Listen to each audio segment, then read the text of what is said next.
Winter has befallen us. Cold. Gloom. A cruel wind whispers through the palms like a curse from the old world.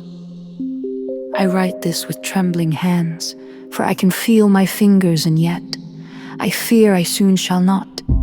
The air bites at 50 degrees, a savage temperature unknown to civilized Floridians. Iguanas fall from the trees like frozen fruit, stiff and unrepentant. Alligators lie motionless, their once fearsome jaws rendered useless, unable even to menace a small puppy. We huddle in our dwellings, wrapped in hoodies of questionable thickness, praying the sun returns before we must resort to socks indoors. If this be my final entry, tell the others, as we did not survive the cold. That's how I am. I don't know if you were able to hear that, but everyone else, keep us in your prayers in Florida. It is very chilly today. I took up, well, you'll have to watch the intro, Mimi, on YouTube. AskAChristianPodcast.com, everyone. That's a good time to plug. AskAChristianPodcast.plug. You will not regret it. I tried to take my sweet little dog out this morning, and not even an alligator was around to chase it. It was freezing. I knew winter was in the air, but I did not expect this. It was so much colder.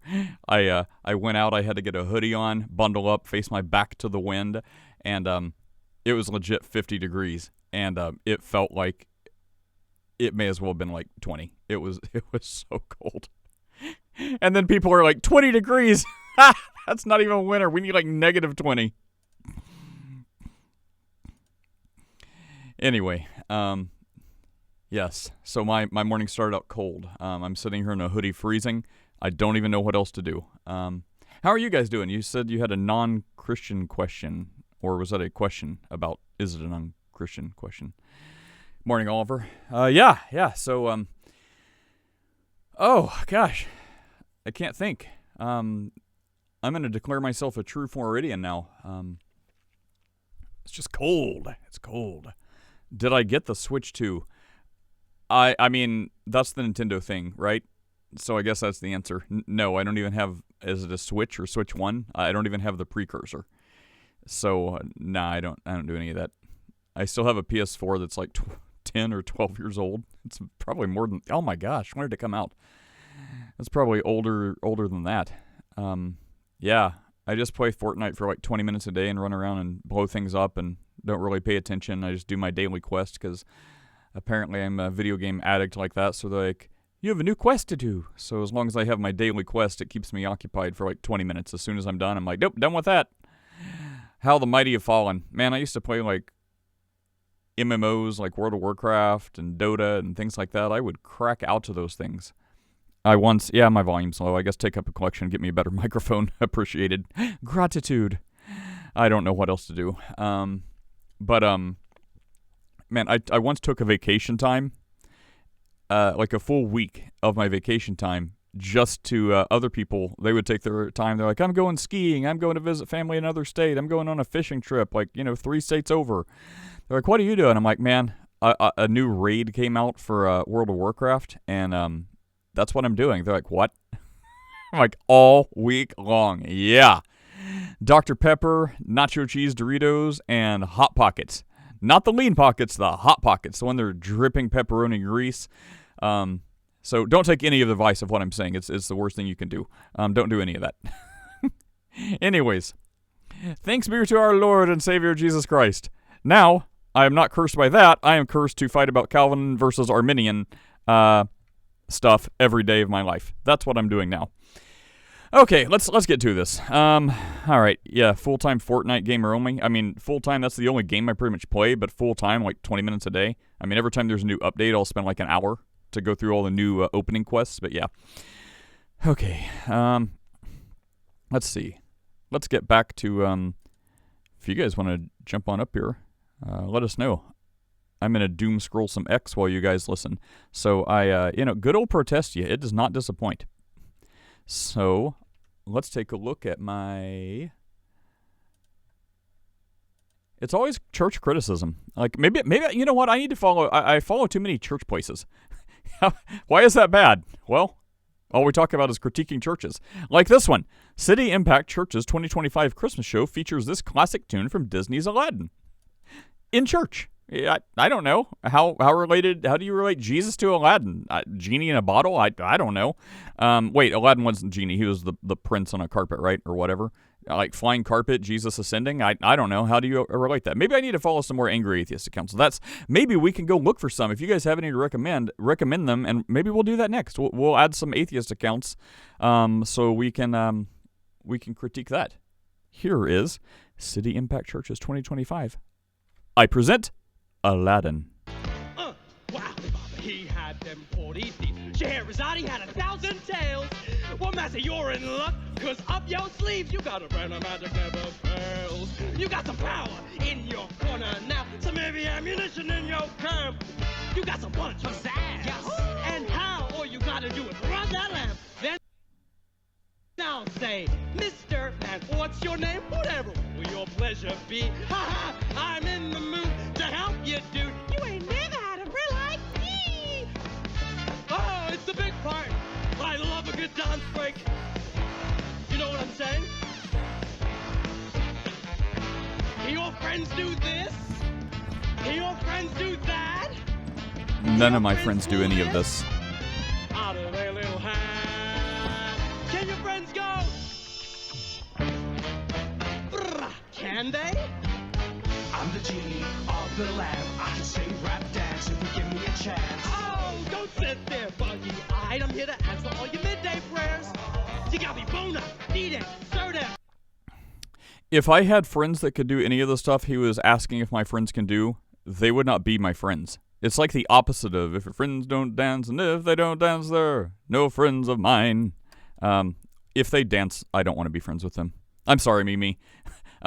If you dance, Greg, if you dance, I can't be your friends. I'm the opposite of that. Oh, hey, Chris. Good morning. Oh, no, stop. Get out. I cast you out of my PC. Get out. Wait, it's a Mac. I can't. Can I? That's what's the word? That's not right. I should still be able to say PC. It is a personal computer. It's just not the trademark personal computer. Right, Chris? Yeah. Well, nice to talk to you too. How do you feel about Florida's ice age? Great.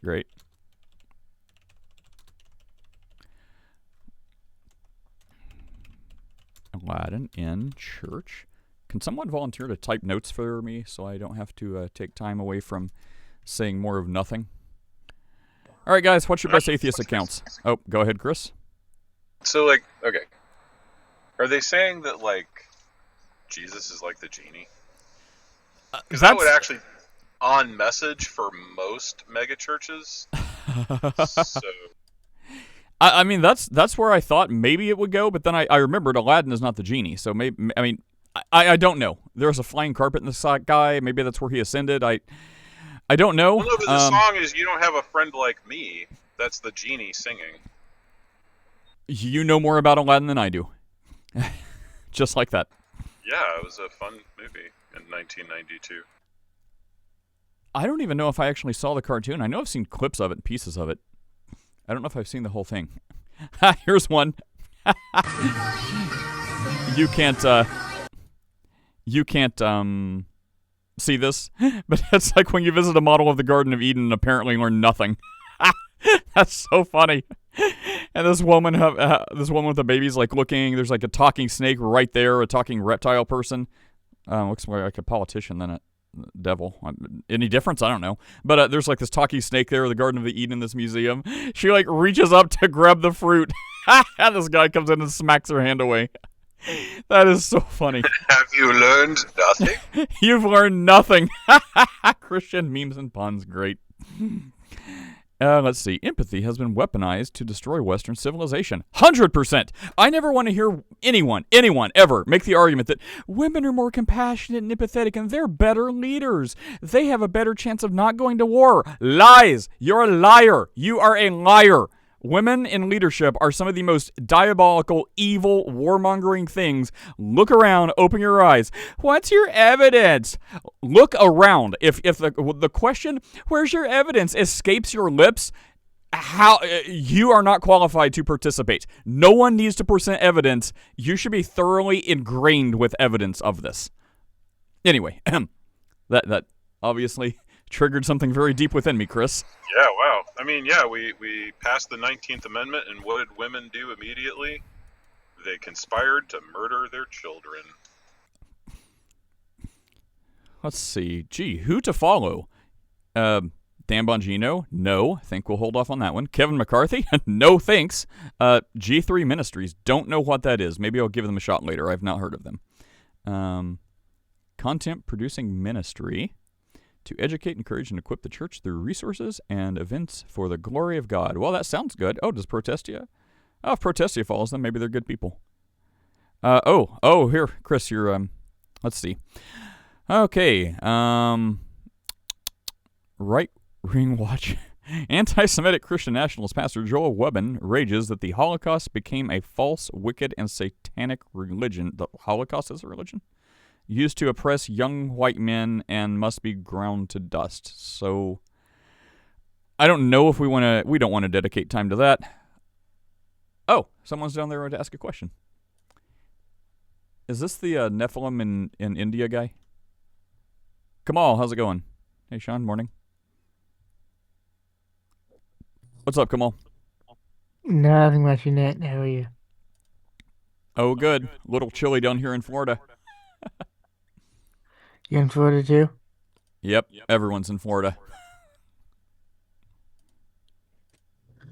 So, my question is, how is the kid? What? How is your child? Are you looking in my windows? Child's as fine as child can be. Yay! I'll shut up now. What? I will be quiet now. I just want to check in. Good to talk to you for a second. Greg, what's going on in your world? Good to hear. Good to hear. Hey, what's up? Nothing much. I'm just waking up. It's still only 5:30 here where I am. So I'm coming to life. Huh? That's early. That's too early. Bro, I didn't know that you were West Coast, Greg. Oh yeah. Yeah, anyone watching this, don't judge us by these first 13 minutes. Hey, if you want an atheist thing, go try Backyard Skeptics. Okay, this could be fun. That's a West Coast thing too. Guy named Bruce Gleason used to be one of our regular adversaries back in the day. Oh, by the way, hey Chris, did you and your son ever do any of the open air stuff you were talking about a while back? No, not yet. We'll see what happens. So, my wife is very allergic to any of that because of the Charlie Kirk stuff. She thinks that somebody's going to pull out a gun and shoot us in the head. I mean, maybe she's not wrong. She genuinely thinks this. She genuinely is like, no, you're not taking our kid out there to get killed. And I'm like, okay. I'm having trouble finding Backyard Skeptics. Do you want to drop their... I'll see if I can find something. Hang on.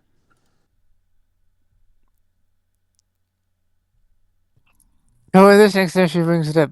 If that happens, then you're automatically in heaven. That's a Catholic thing. I didn't understand a word he just said. You got that? He says if that happens, you're automatically in heaven. Like if you're martyred for your faith, you're in heaven. That's a Catholic thing. Yeah, that's a Roman Catholic thing. Not just a Roman Catholic thing. It's an Eastern Orthodox. It's an ancient church tradition that actually dates back to the 2nd century, honestly, and the 3rd century. But it's wrong. Yeah.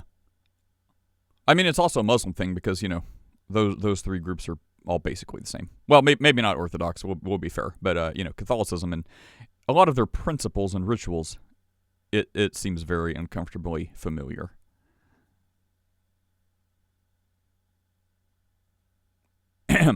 No, okay.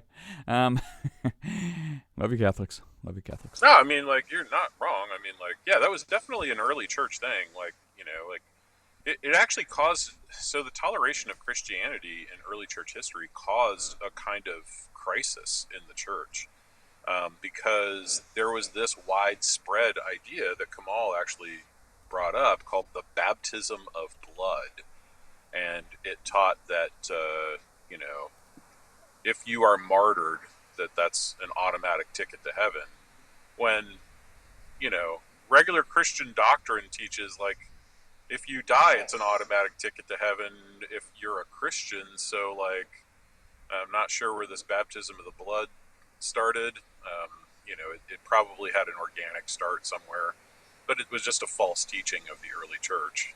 And, you know, and so one of the things that started the asceticism movement, asceticism just means, like, people doing stuff to deny their bodies or themselves. One of the things that kicked that off was the fact that the toleration of Christianity meant that it was much harder to get martyred, because the state wasn't doing it. And so, you know, then that's when the pole sitters and the desert fathers and all that stuff got their popularity. Nate, you know what a pole sitter is, right? I want to say we've talked about this before, but go on. I'm not sure I'll get it right.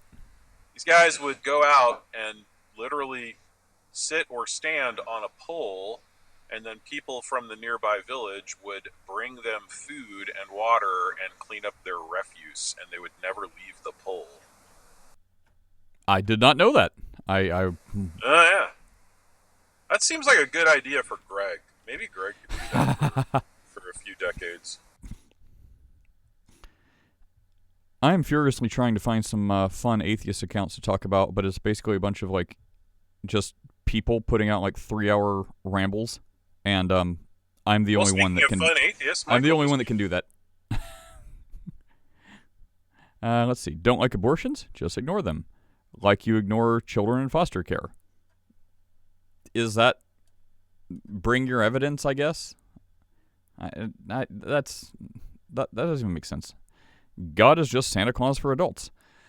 Oh, let's see. Did you say Michael was here? Michael can tell us, like, if we find... Oh, Michael, hey, good morning. You can tell us if we find a good one. Let me just scroll down this. I'm looking for... I realize that all the Christian accounts I follow are, like, very conservative, biblical-seeming Christian accounts on X. So, as a result, it seems like they are trying to, police their own, like we try to here. Say we like to try to anyways. And... as a result, they're basically just putting out, like, each heretical church and what, these heretical church apostatizing are doing. And I'm like, we need to get more of a mix. We need to find some atheist accounts so we can get some content to, like, push back against on days like today where we have nothing to talk about except pole sitters. Anyway, so I'm furiously trying to find some atheist accounts that are decent content. And if you have any, drop them in an email or something. But in the meantime, stop me if you... hear a good argument, or let's give you a few. I don't know. The abortions one, okay. Sorry, what are we talking about? Apparently, I have to speak for all atheists, so I want to know what's being spoken about. No. I was presenting it to you apparently badly. That I'm trying to scroll through X, finding decent atheist accounts to follow, so I can someone that puts out decent content, like decent arguments. So I was going to read a few of the things I'm looking at to you. And get your take on them. Like, basically, you tell me when you think there's a good one, or I don't even know. So here's one. God is just Santa Claus for adults.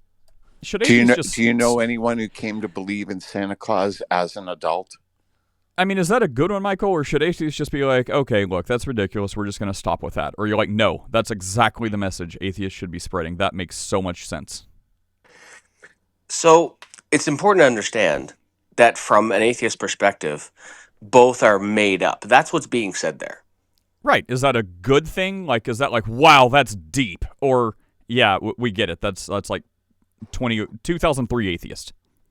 Up your game. I don't think it's either one of those things. I think it's just so what that is is someone saying that like it's okay. So another one that I've heard. Maybe you've heard this before. Maybe you've already said it this morning. So I'm just repeating something I already said.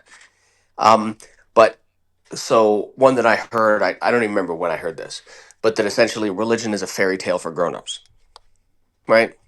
Like the same type of thing, right? So most children don't have an issue believing in Santa Claus, right? You know, they're told these types of stories and stuff like that. It isn't true, right? There was a figure named Saint Nicholas, right? We know that that was an actual historical figure, Nicholas right? of Myra, Bishop of Myra, yeah. Right. But we also and I don't have a problem with there being a person in history named Jesus or Yeshua, whatever his name would have been, right?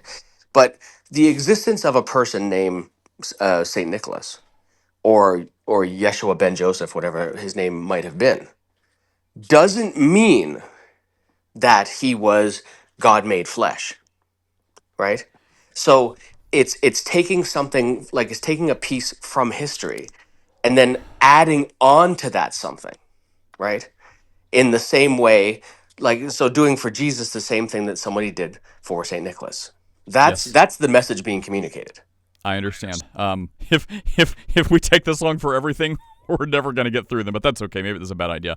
The next post they have from Think Atheist is a picture of a hammer next to thyme, a jar of thyme, the spice. So hammer time.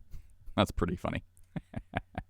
Okay, the next one. See, now they're doing what I'm doing. It's a post from this guy that says, many have tried to debunk the Bible. 0 have succeeded. I agree. But this guy is taking the opposite to what I'm doing with their lame memes. They're like, oh, look, this again. I'm like, yeah. Oh, God is just Santa Claus for adults. Oh, this again. We're doing the same things.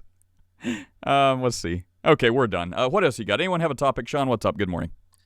Good morning, Nate, Greg, Chris, Michael, Felix, Philip, Steve, Gunny, and I don't know, whoever is the anonymous person. Good to see everybody this morning. You know,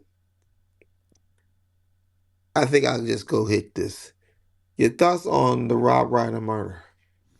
Don't know much about it. It sounds like if you read People magazine, they're leaning towards the drug addicted. They're, The son was drug addicted. Yeah, the son. Yeah. The son. I guess stabbed them and killed them. So that's about all I know. Is apparently the claim is the son was drug addicted, and I think someone was saying it was people who are like, yeah, it seems like the son did it. Driven by anti-Semitism. Well, Trump also released a really horrendous. Dude, he went. Okay, so look, that's a good point. Okay, so let's I can't get okay, so too many buttons. Was bad. Okay, here's the thing, right? So let's go in top tier order. So we're gonna stop at top tier. We're gonna say the Jesus tier, the Christian right response. So if anyone has seen, Chris, do you have that? Maybe you can read it for us in a minute if you can get it. Otherwise, you'll have to bear with me while I find it. But okay, before you read it, make me read that. Ugh. Okay, everyone, hang on. Let me find it. Let me just go find it. How can I even do this? I don't even have Truth Social. Can I find Trump tweets on It's posted X? everywhere. I mean, it's just, you just do a Google search and the image will pop up. I know.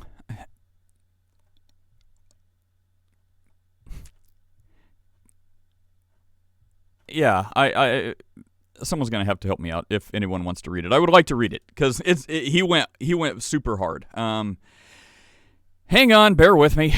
Let's see, Trump, Reiner, statement. I mean, I have it in our messages. Yeah, I have it in our messages. I sent it to you, I think.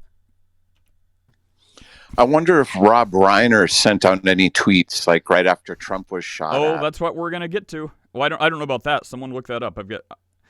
I need someone to work for free and help me out. Right, you need a producer, Nate. You really do. Yes, for free. You owe me $3,000. Okay, I got it. Okay, great. Okay, so I'm going to read the statement, and then we're going to about $350. I can pay $350. We're going to read the statement, and then we're going to talk about it from a Christian perspective, and then a practical perspective, and then a don't be a giant hypocrite perspective. So this is Trump's statement about Rob Reiner. From the desk of the president. Or Trump. I don't know if he wrote this as desk. A very sad thing happened last night in Hollywood. Rob Reiner, a tortured and struggling but once very talented movie director and comedy star, has passed away together with his wife, Michelle, reportedly due to the anger he caused others through his massive, unyielding, and incurable affliction with a mind-crippling disease known as Trump derangement syndrome, sometimes referred to as TDS. He was also known to have driven people crazy by his raging obsession with President Donald J. Trump, with his obvious paranoia reaching new heights as the Trump administration surpassed all goals and expectations of greatness, and with the golden age of America upon us, perhaps like never before. May Rob and Michelle rest in peace. So, from a Christian perspective, obviously, the Bible calls us, which none of us do, every single day we do something that doesn't do this, but the Bible calls us to live at peace among all people as much as depends on you. So, can you say evil, awful, nasty things? Sure. Should you? Of course not. But my free speech. It's totally your free speech. Politically, say it. But if you're trying to be a Bible-believing, God-fearing Christian, you should go out of your way to not say things that you know are going to offend people. Even if you support the principle of say whatever you want. You want to say whatever you want? Go ahead. Are you trying to follow God in the Bible? Well, maybe you should step it back a little bit. So, from that perspective, the biblical Christian perspective, obviously this is inciting and infuriating people and going to be awfully received, as we're going to hear from Michael when we give him a chance to speak about it. So it's not making any friends. It's very divisive, and it's going hard after this guy. Okay, so that's the Jesus side. Two wrongs don't make a right. The guy was awful and disgusting towards Trump, completely beside himself, did all kinds of horrible things. And then he had Stephen King sending out a rest in peace tweet saying he was a political ally and helped me so much. I mean, dog doesn't stray far from its excrement. So, if you get Stephen King as a political ally, that says a lot. So, you may not know a lot about Rob Reiner's politics. Well, do you know Stephen King? They're exactly the same. Anyway, so what Trump did is not Christian. It is not biblically sound. So, that is the Christian answer. No, this is wrong. This is bad. Don't do it. It's divisive. It is not sharing the love of Christ. That being said, let's go practical. Practical and anti-hypocritical would be many. I saw some people, they were scrolling, they were like doom scrolling like I was, their Exa feed, just showing different responses. They've already pre-curated these people because I guess they have a producer or care. And they were showing a comparison with all of the people in the past, like mocking Charlie Kirk, praising it, showing them doing like TikTok dances and all this other stuff, celebrating his death. Then they were showing these very same people just throwing fire at Trump for his comment, for the statement I just read. And I'm like, look, what Trump did is not Christian, it's not biblical, it's not godly, it's not what a Christian should do at all. It's not what a decent person should do at all. But walk back your hypocrisy just a little bit, from the same people who are celebrating and throwing Charlie Kirk murder parties, praising the assassin, praising his death, all this other stuff. So just stop it, all y'all. How about that? So if you're saying Trump's so bad, Trump's so evil, sure, you could say that. Well, I mean, not bad and evil. We don't know that. We'd have to talk about other stuff. But as far as this statement, like that's bad, it's not nice, it's divisive. Yeah, that's true. He's not making friends with this. But did you also praise the murder of Charlie Kirk? Just a question. You didn't? Okay, well, you have more grounds to be critical because it would warrant some criticism. I guess that's what I have to say. So if you're someone that's like freaking out over this, did you praise the death of Charlie Kirk? Because lots of people freaking out over Trump absolutely did. Or they'll say something like, well, it's bad that he got murdered, but I'm not gonna mourn him because he said really divisive stuff. Okay. Anyway, so let's start with, I think Chris, was it Chris that brought that up? Chris, you go ahead first. What are your thoughts? I mean, it's just unnecessarily flame-throwing somebody who just died. It's crazy, dude. Yeah. Greg, you have any thoughts? Well, I care. I'm about as affected by the death of Rob Reiner as he would have been affected by mine. So, Michael, I'm sure you probably have something to say about this. Nothing Trump says surprises me anymore.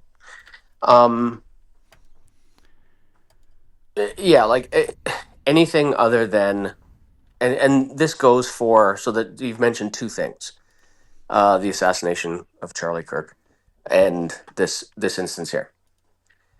Anything other than universal condemnation for both things is disgusting. Sounds good. Bottom line, you do not celebrate the murder of anyone, regardless of politics, your political leanings. Well, I mean, I guess if we really want to analyze it, I mean, you could say there's inferences in there and there's no love loss, but hang on. Looking back through this, I'm speaking from the Christian perspective. Yeah.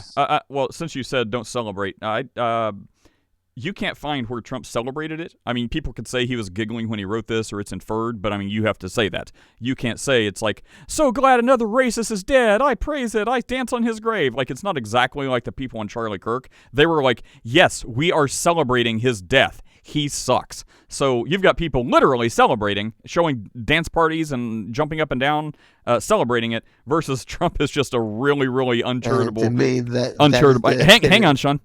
Let me finish my thought. So the two things are not equal, right? So both are bad, both are worthy of condemnation, but one is like 80% there, other's like 100%. So let's see, and again, you can say this is disingenuous, but then you have to say that. So he didn't say it's a good thing he's dead. He said, let's see, talented, talked about Trump derangement syndrome. So there's no love loss, but he, as bad as it was, he wasn't celebrating.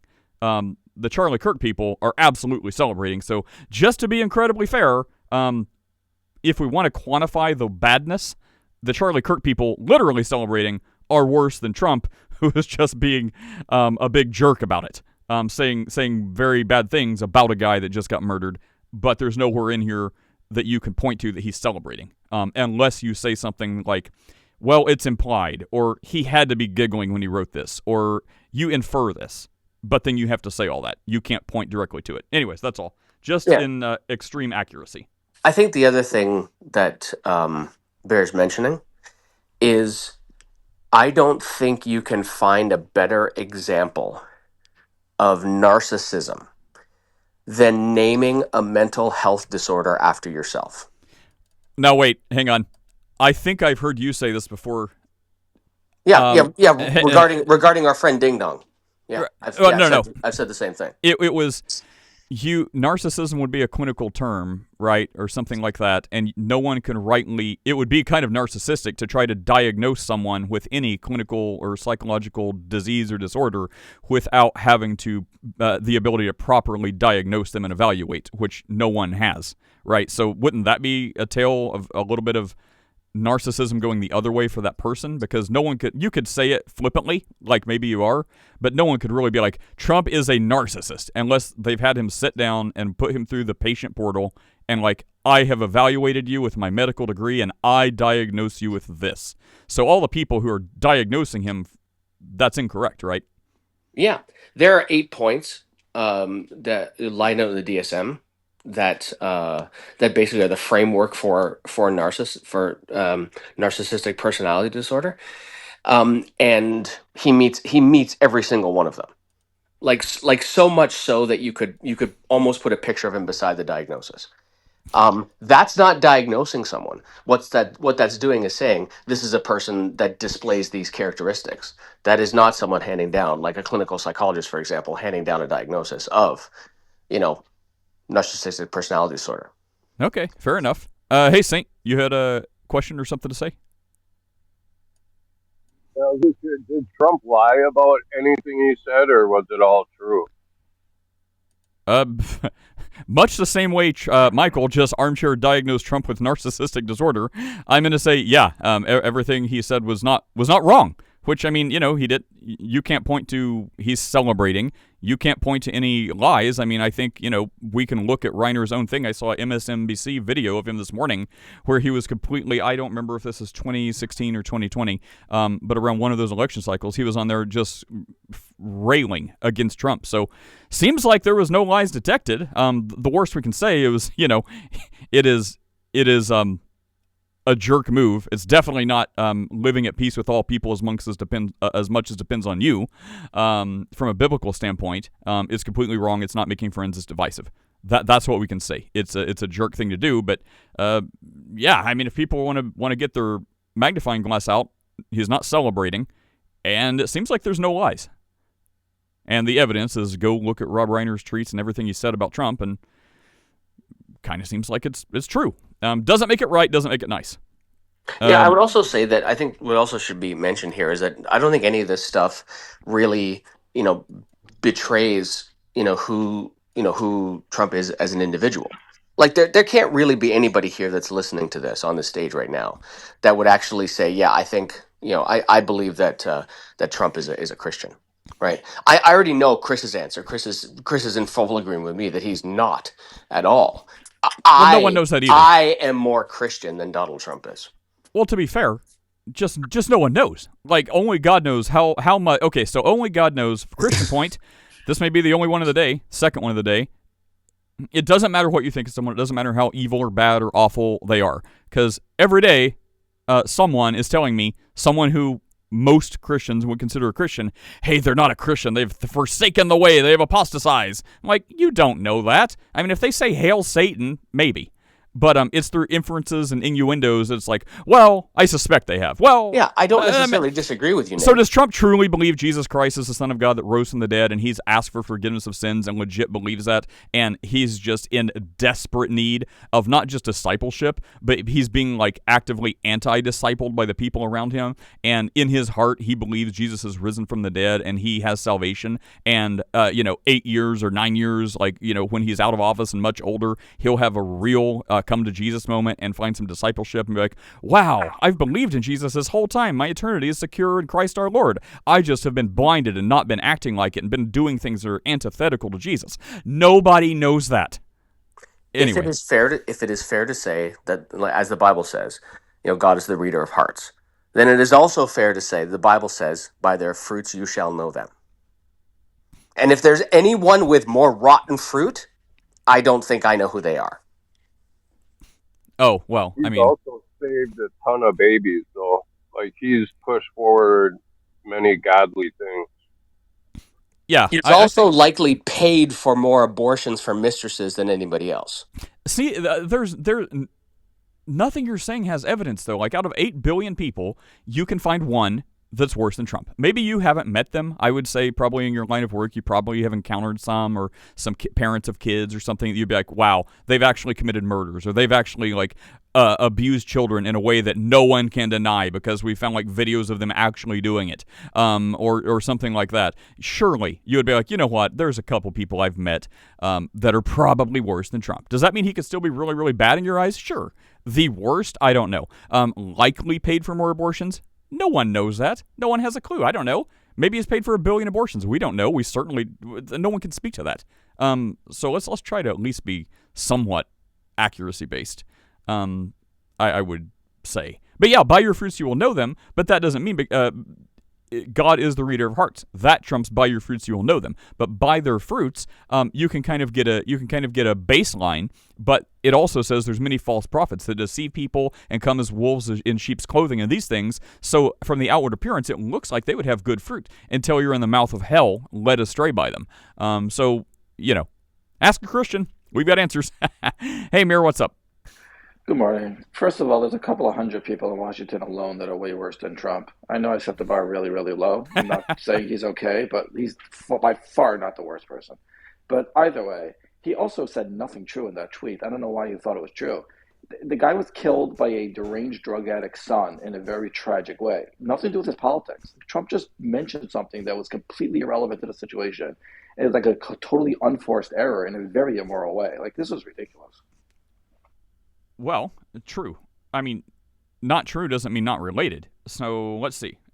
Saint asked, let's go back in time. He said he was killed by TDS. That was just like a blatant made-up lie. Ridiculous lie, too. Okay, maybe you're right. Maybe there's one lie detected. Let's see. So I don't want to keep reading this over and over. A very sad thing happened. A tortured, struggling, once talented movie director has passed away together with his wife, reportedly due to the... Okay, so I don't know. Is anyone reporting that? Is there some fringe news source? Is there anyone that's reported that? So he says reportedly due to the anger he caused others. So are they saying his son couldn't handle his politics and his drug addiction is what led him to this? So if anyone wants to investigate that, that would be where the lie is, if any. Has any? You're grasping at straws. I mean, no, Mir. I'm sure someone tweeted that. Well, that's not called reporting. Hang on, what I was about to say. Mir, I'm not grasping at straws because I don't care. I'm trying to curse myself with accuracy. So I'm not saying just has anyone tweeted it. I'm saying has any remotely known like news organization reported anything about the Sun and they had differing politics or fights about politics. That would be the way to find out if this is a lie. So if anyone wants to do that, go ahead. But I've already dug as much as I care to. But no, Amir, I don't care at all about this. Like, it's in bad taste. It's horrible. It's not what any Christian should aspire to do at all. It is definitely not in line with the Bible, assuming he's trying to be. But I think there's a lot of other things to work on first. Even if somebody's like been completely evil to you and nasty to you, you don't think you can jab back? Well, no, there's what the Bible says, and then there's what you would really do. I mean, the Bible says turn the other cheek. I guarantee if... Well, he has. He's turned his cheek many times. That's not what I'm saying. From that guy. The Bible talks about turn the other cheek, and I guarantee if, evil Greg yesterday that had some choice words for me was in front of my face and said that, well...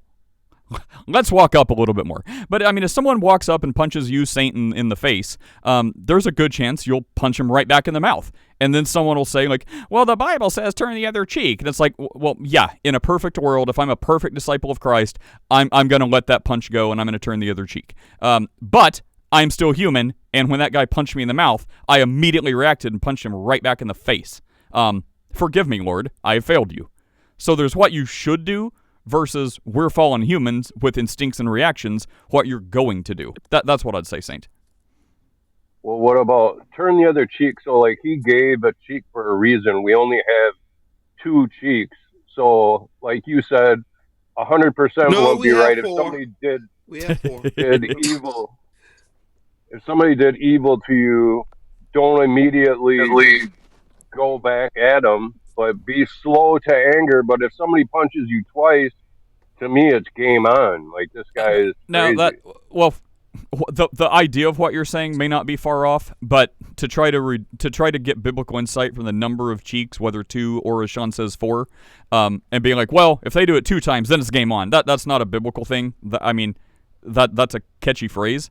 But the principle is, look, the principle is, look, if, and this is talking about brothers in Christ, if someone sins against you, how much do you forgive them? 490 times, like 70 times 7.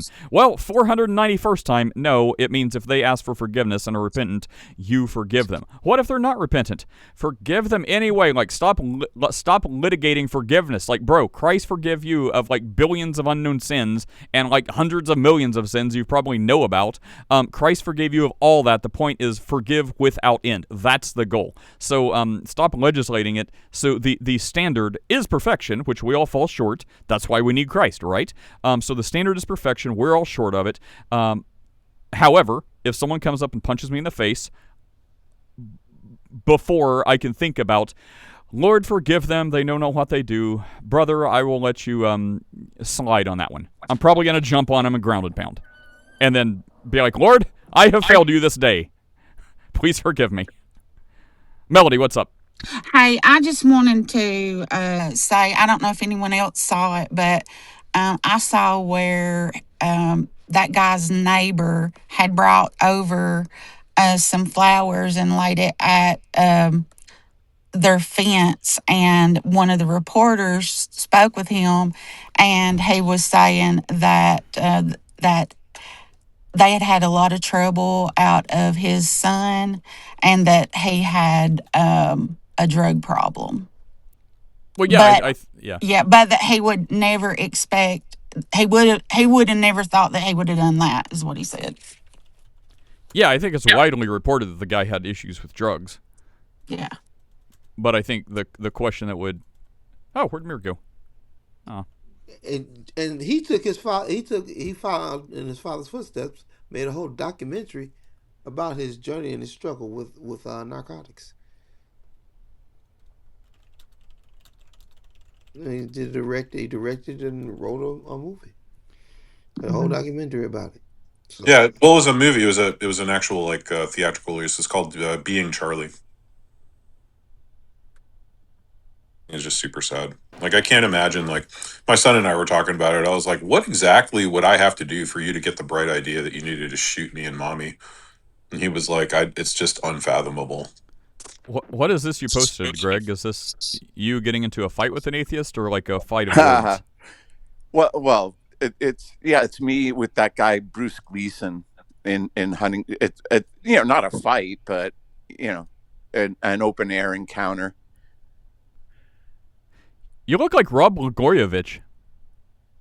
Okay. But if we look, that's neither good or bad. It's just I don't know. I don't know who it is. It's the former governor of Chicago. Or, my bad, Illinois. The former governor of Illinois. I'm from Illinois. Yeah. Same thing. Same thing. Chicago. How long ago was that, Greg? Illinois. Oh man, that's like 16 years ago, almost. Mm-hmm. we'll find errors. For example, I just remember Rob Reiner as Meathead from All in the Family. Is that the one with Archie Bunker? Yes. Yeah. Somebody said, I don't know, someone was saying that was like I'm going to mess this up so bad. It was basically one of the first things in modern culture that was made to like denigrate something. I don't remember if it was like the family structure or like some sort of status quo or like normalcy.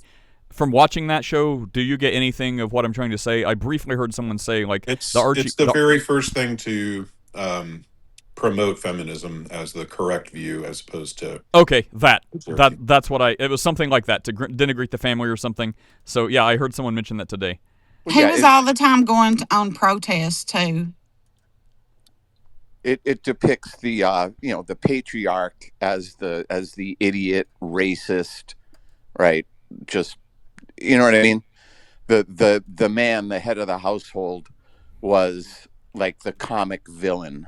He was just an adult. But yet one of his best friends was Mr. Jefferson. Actually, the whole family were friends with him. George really couldn't stand Archie. And vice versa. But they visited each other. Night.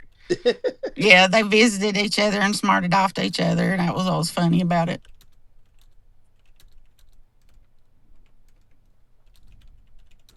I'm just furiously typing. But yeah, I was also going to say that I had someone that I used to go to church with, and this boy went off to college, and he started having a drug problem. He came back home, and he got a job as a postal worker, and he come from a really good family, but he still dabbled around in on doing pills and stuff or whatever, drugs, and he murdered both of his parents the same night, and went to the movies and watched a movie, and it was because that he wanted to borrow their car, and he asked for some money, and they told him no, and he murdered both of them. So,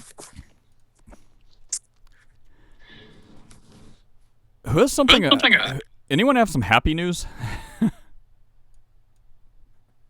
We don't do that here. Yeah. There was this is kind of happy news. The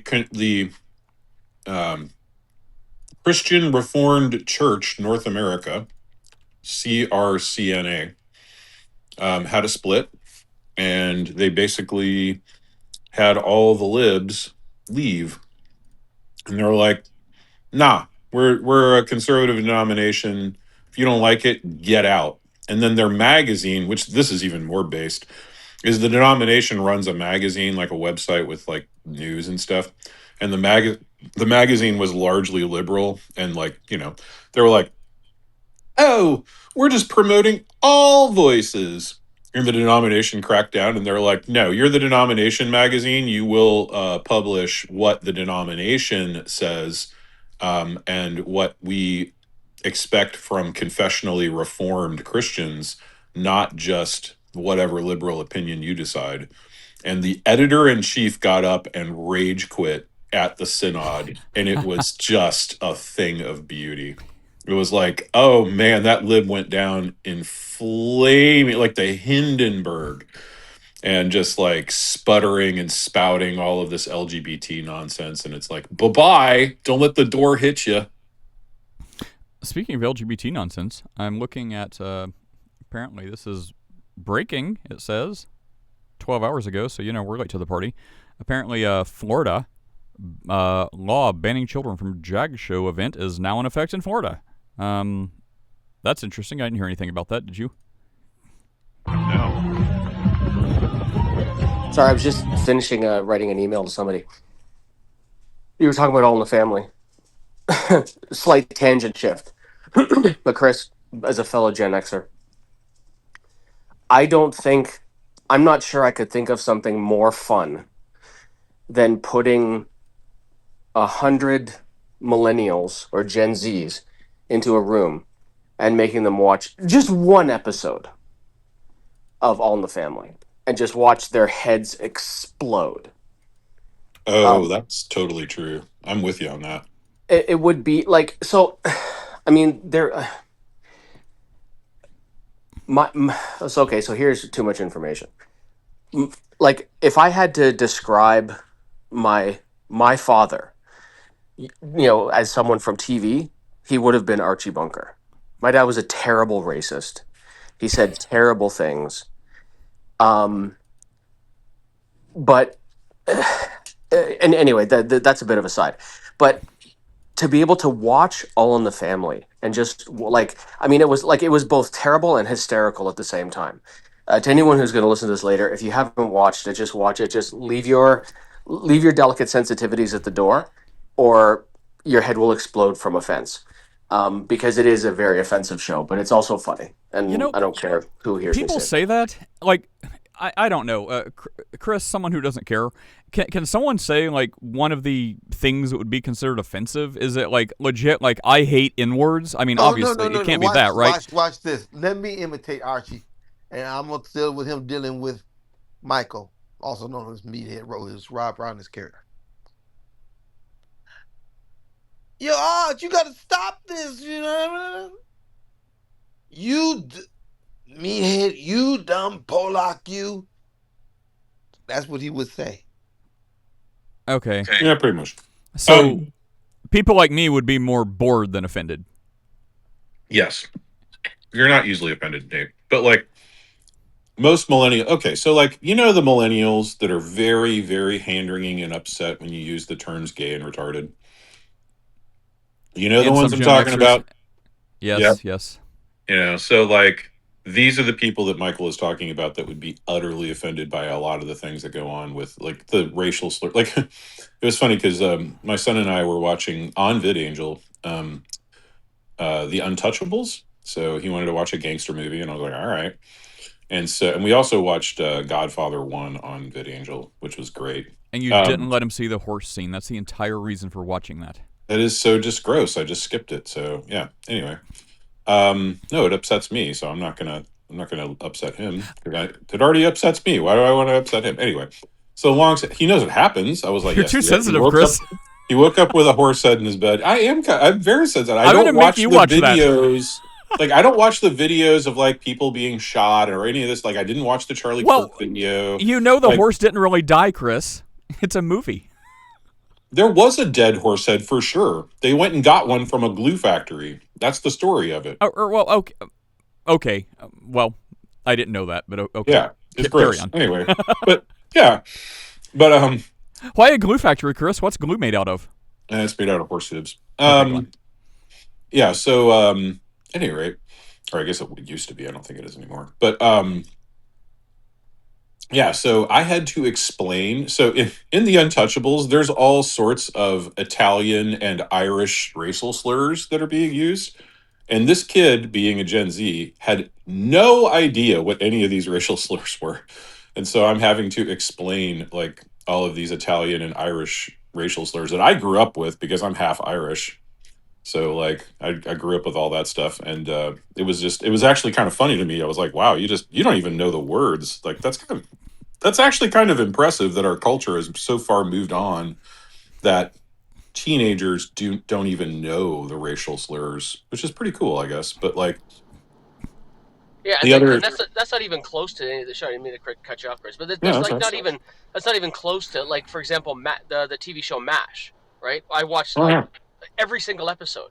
There was one character that Hawkeye nicknamed Spear Chucker.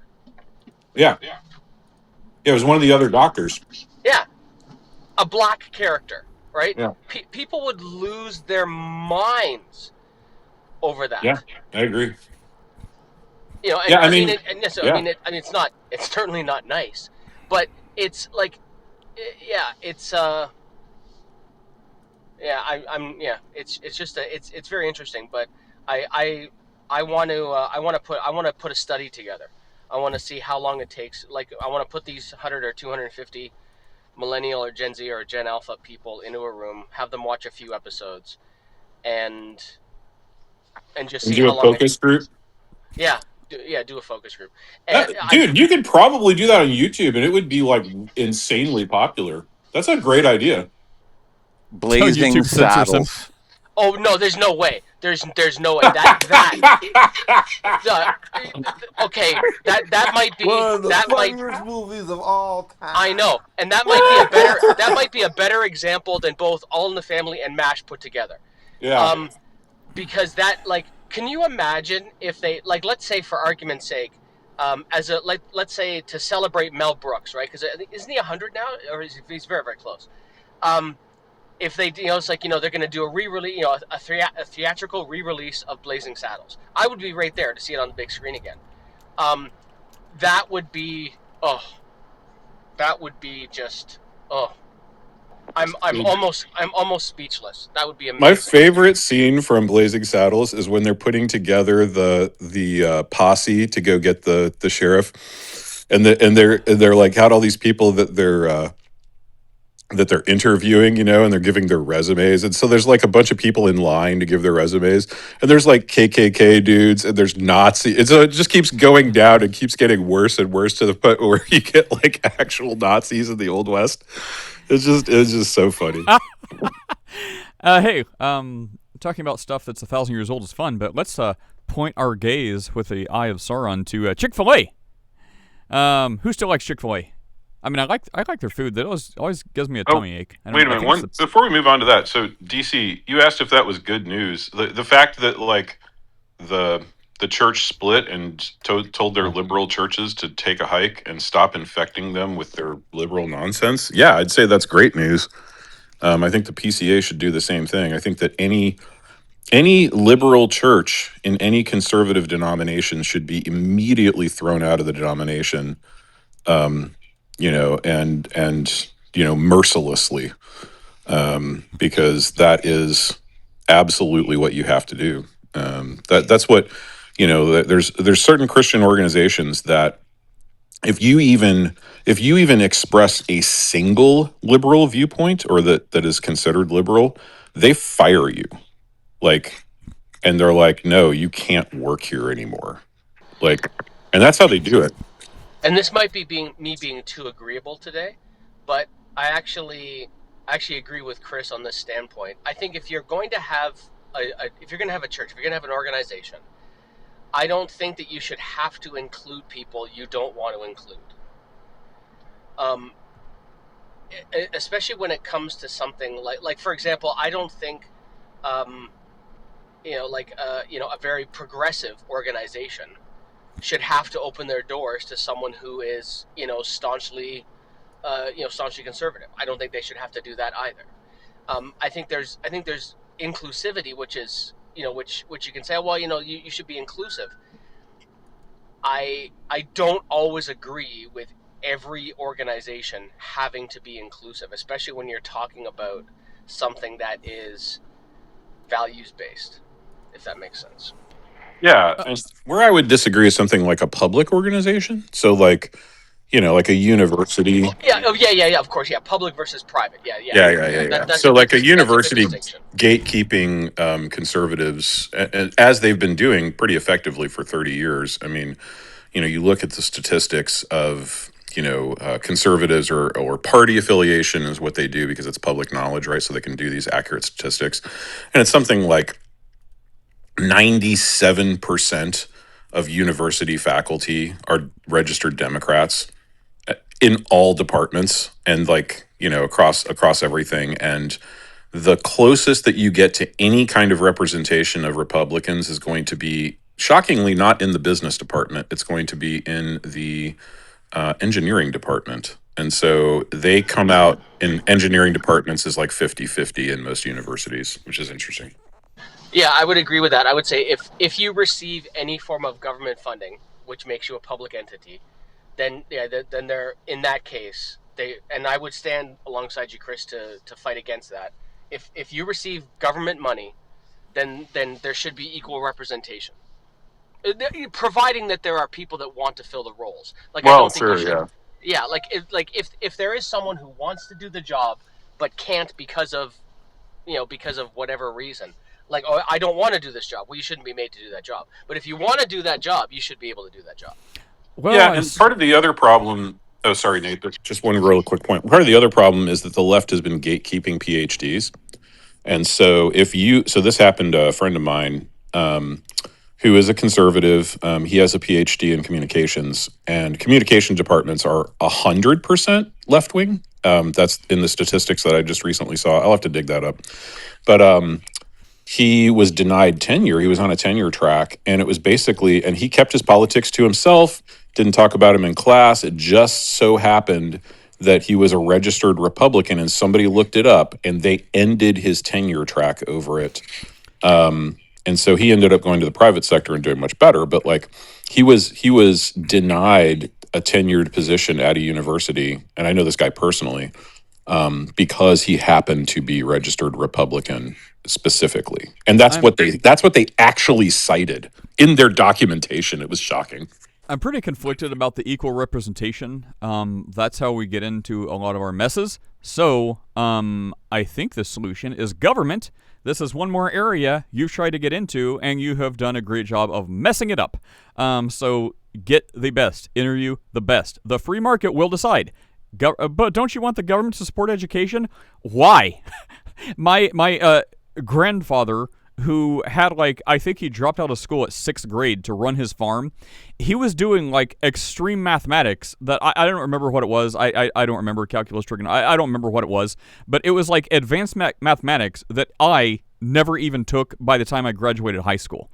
So if not a lot of government funding went to that, it was more the village community people, the community of people made education a priority in rural Oklahoma. I guess he started in California in the 1900s, but migrated through the grapes of wrath. So even during that time, he and my grandmother still, she dropped out, I think even less, but he was doing mathematics that I never had to do with all the billions of dollars, hundreds of billions, billions of dollars given by the government to schools to help education. And I, 100 years later, never achieved the level of mathematic rigor my grandfather did in a little one-house school with an outhouse. So we don't need government.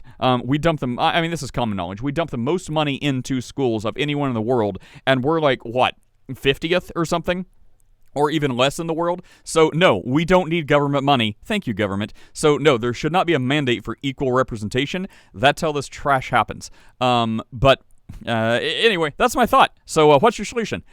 Get the government out of education. Before anyone says anything else, let's talk about Chris. I'll say the magic word. Megan Basham. There, I said the magic word. Now you have to listen. Megan Basham just posted this thing about Chick-fil-A that I thought we'd talk about. Sorry to cut you off, Greg. I saw your mic. So Chick-fil-A is standing by their DEI commitments. That includes LGBTQ PS, my words, inclusivity. This is not Kathy Chura's Chick-fil-A. This is from the Washington Stand. It's one thing to catch a local Chick-fil-A rebelling against Christian values, and quite another for headquarters to defend it. And then here's a statement. I guess someone posted the article later down. I guess it was one of their I don't know, upper staff or something like that in the corporate office was going to a gay wedding or defending a gay wedding. I don't know that part. I thought I saw it somewhere. But anyways, so it says, thank you for contacting Chick-fil-A Cares. Chick-fil-A embraces all people regardless of race, gender, ethnicity, sexual orientation, or gender identity. Chick-fil-A Inc. is committed to being better at together. Is that part of a slogan? That doesn't make sense. Is committed to being better at together by embedding diversity, equity, and inclusion, DEI, in everything we do. Someone help me real fast. Is that a typo? Like, did their DEI department write this and mess it up, or is my grandfather smarter than I am at English as well? Chick-fil-A is committed to being better at together by embedding diversity. Is that a correct sentence? Better at together? Is that like part of a slogan? That's not grammatically correct. Okay, I gotta check that later. That would be hilarious if someone. I'm pretty sure it's a slogan. It's a DEI slogan. Better at together. Okay. Better at together. Great. So you need English. Okay. So is committed to being better at together by embedding diversity, equity, and inclusion in everything we do. Wonderful. We strive to provide a welcoming and inclusive place for everyone. We do this by focusing on Chick-fil-A's 4 corporate social responsibility pillars. Add one more, you can be a Muslim. Caring for people, caring for our communities, caring for others through our food, and caring for our planet. To learn more, visit our Giving Back page and our Diversity, Equity, and Inclusion page. But Nate, what's wrong with that? It just sounds compassionate and loving. You sell a freaking sandwich. Just give me chicken. Give me a chicken sandwich. Don't you want people to be cared for? Sure. Can you please post something about your food? Stop using peanut oil if you really care about me so I can eat there without getting sick. Anyway, so I guess that is the thing. And then the comments are funny. They're like, let's see. They can't well exclude certain customers, and there's a whole fight about this, and Megan gets sucked into it and is responding a lot. One of them is like, well, if they're going this way, can't they at least open on Sundays now? So, I guess if they're going to, not care about, honoring God or anything else, can you promote your sandwiches instead of DEI and also open on Sundays? Can you do that? Anyway, thoughts, anyone? Well, what are they talking about when they say welcoming everyone? You mean as far as employment or, as far as, patronage? But I guess it should be both. Look, gay people have to eat too. Nothing wrong with hiring someone to do a job if they can actually do it. But if you're a dude and you want to come in wearing a dress and lipstick, no, that's against company policy. Don't expect us to call you ma'am. Right. And the same would go for the customer. Right. If some dude comes in dressed like that as a customer, don't expect us to call you ma'am. It's just it kind of goes. That's all. Yeah, and see, it was a private company. So, when what was his name, Kathy Truitt or whatever, when he was there, it was a private company, and they very much did not take this position because it's like Christian values. That's what we stand on. That's the whole reason they're not open on Sundays. So, yeah, I've never heard anyone report that they were discriminating against customers for anything. It was in their employees and in their staff, and they should absolutely be able to do that. The government should butt out. They're holding to their religious convictions. But now, the founder is gone or whatever, so if this is their new religious convictions, I guess whatever. It's your private company. Do whatever you want. But this is why Christians are outraged about it, that a bastion of Christian chicken is now one more thing that's fallen to this woke mind virus. So that's the problem. No, if you don't want to hire a gay person, don't hire a gay person. If you run a Muslim baking company and don't want to hire a Christian just because they believe Jesus is God, don't hire the Christian. That's how, in Nate's perfect dictatorship, it would be. Okay, maybe not. There would be differences, but let's just say in Nate's perfectly world where I'm not the dictator, that's how it would be. Chris, would you hire a gay guy to hold the ladder for you? He's self-employed. He does. Never mind. Well, yeah, I'm right in the middle. Yeah, I'm right in the middle of hiring folks right now, and yeah, I'm not going to. If somebody's a really good tech and they're going to join my company, I don't care what they do in their private time. Now, do we have an explicitly Christian company culture that I'm not going to change? Well, sure. So if they're comfortable with my obnoxious presuppositional Christian nature and constantly trying to evangelize them as an employee, and they're okay with that, and they want to still work for me, great, man. Like, I don't care. Like, one of the best guys that I had working for me, when I worked for the university, I headed a large department of technology folks. And one of the best guys I had working for me was a good friend of mine named Ian that is an avowed atheist. And we would tangle and have all these discussions and stuff. And interestingly enough, I gave him some precept before I understood what precept was, which was sort of interesting. But yeah, it was, so he was great. So yeah, I would hire just about anybody as long as they're a creative problem solver. Now, like you're saying, Greg, if they're gonna just suddenly decide that they're trans or something, and then that's gonna break the uniform code, well, then we're gonna have a discussion. Well, I guess first of all, other evil Greg down there, why on earth would you? I mean, he's gone. Why on earth would you come and raise your hand? Like I'm gonna, fool me once. I guess I could have saw all when you're like, it's universalism, everyone's universalist, and then you go to probably.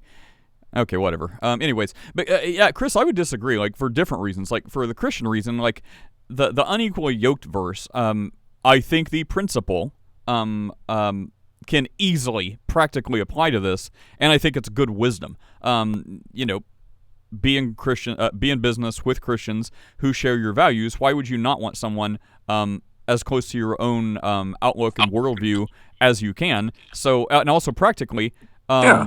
And practically, though, this would be just 99% setting yourself up for a discrimination lawsuit. It's like, I'll hire you, but, that's a sin, and I'm going to talk to you about Jesus, and we're going to get you saved, boy. And here, did I accidentally, the Bible, Leviticus, fall out of my pocket on my way out the office? I'm sorry. So, I mean, that if one thing goes bad, you're going to be like, this is a hostile work environment, and da-da-da, and he doesn't even have a proper HR department, and I can't get resources, I'm going to sue Chris. So, I mean, there's a whole nest of reasons why I would disagree with hiring someone who severely disagrees with your Christian worldview, because it's just good wisdom religiously and secularly. But like so what I see and that's a really good point, Nate. Like I'm not disagreeing with you. I am a little bit, but like not to the extent that most people would think. So I agree with you. Like if I were in partnership with somebody, like I took on a partner, for instance, that's an equal owner, then as an equal owner, I would have to have actually somebody who I'm in covenant with in my own covenant community. I would even say that being a Christian wouldn't be enough to be in a partnership with somebody. They would have to be in my own church, and we would both have to be subject to the same pastor. That would be the rule I would draw to take on a partner, right? Because I've built my business, so I can make that choice. Well, I guess I won't send my partnership proposal agreement to you then. But the other thing too is that as an employee, though, there's a whole bunch of other stuff going on there, and so I don't think that I'm yoking myself to an employee, because I can fire him at any time, and this is Florida. I can fire him for any reason. Yeah, but I mean, like, the other thing too is that I am delightful to work for. I mean, I'm not even kidding, bro. Like, no, dude. Like, I'm still in touch with everybody that worked for me like 25 years ago, and we're all friends, and they all look fondly back on working for me. And like, it's not to say that we didn't have conflicts, or I didn't have to tell people stuff, or I didn't have to give them employee counseling, but like everybody who's ever worked for me ends up being one of my best friends. So, Necro, I saw your hand. I did invite you if you want to say anything. Does anybody else believe that I'm delightful to work for? I mean, I think I could get along with you fine.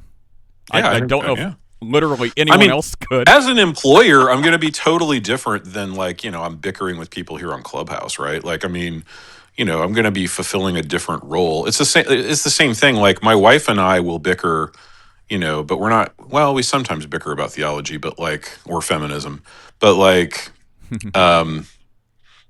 so like my wife's whole thing was empathy. And when the whole toxic empathy came out, like she was just very floored by that. And she was very offended that anybody would be against empathy, until she read more about it and was like, oh, And then Allie Beth came out with her book, and she's like, okay, Allie Beth is for it because she loves her some Allie. Like, she doesn't watch Allie Beth or anything, but she knows that Allie Beth writes for the Bee and is reformed. And so, you know who I'm talking about, right? Allie Beth Stuckey.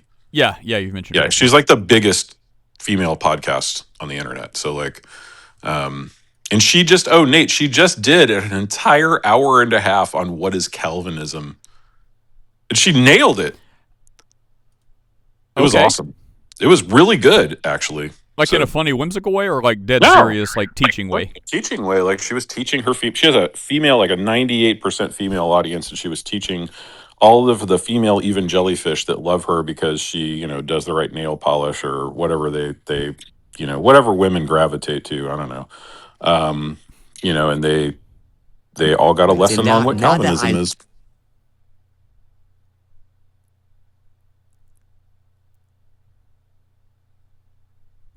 Were you done?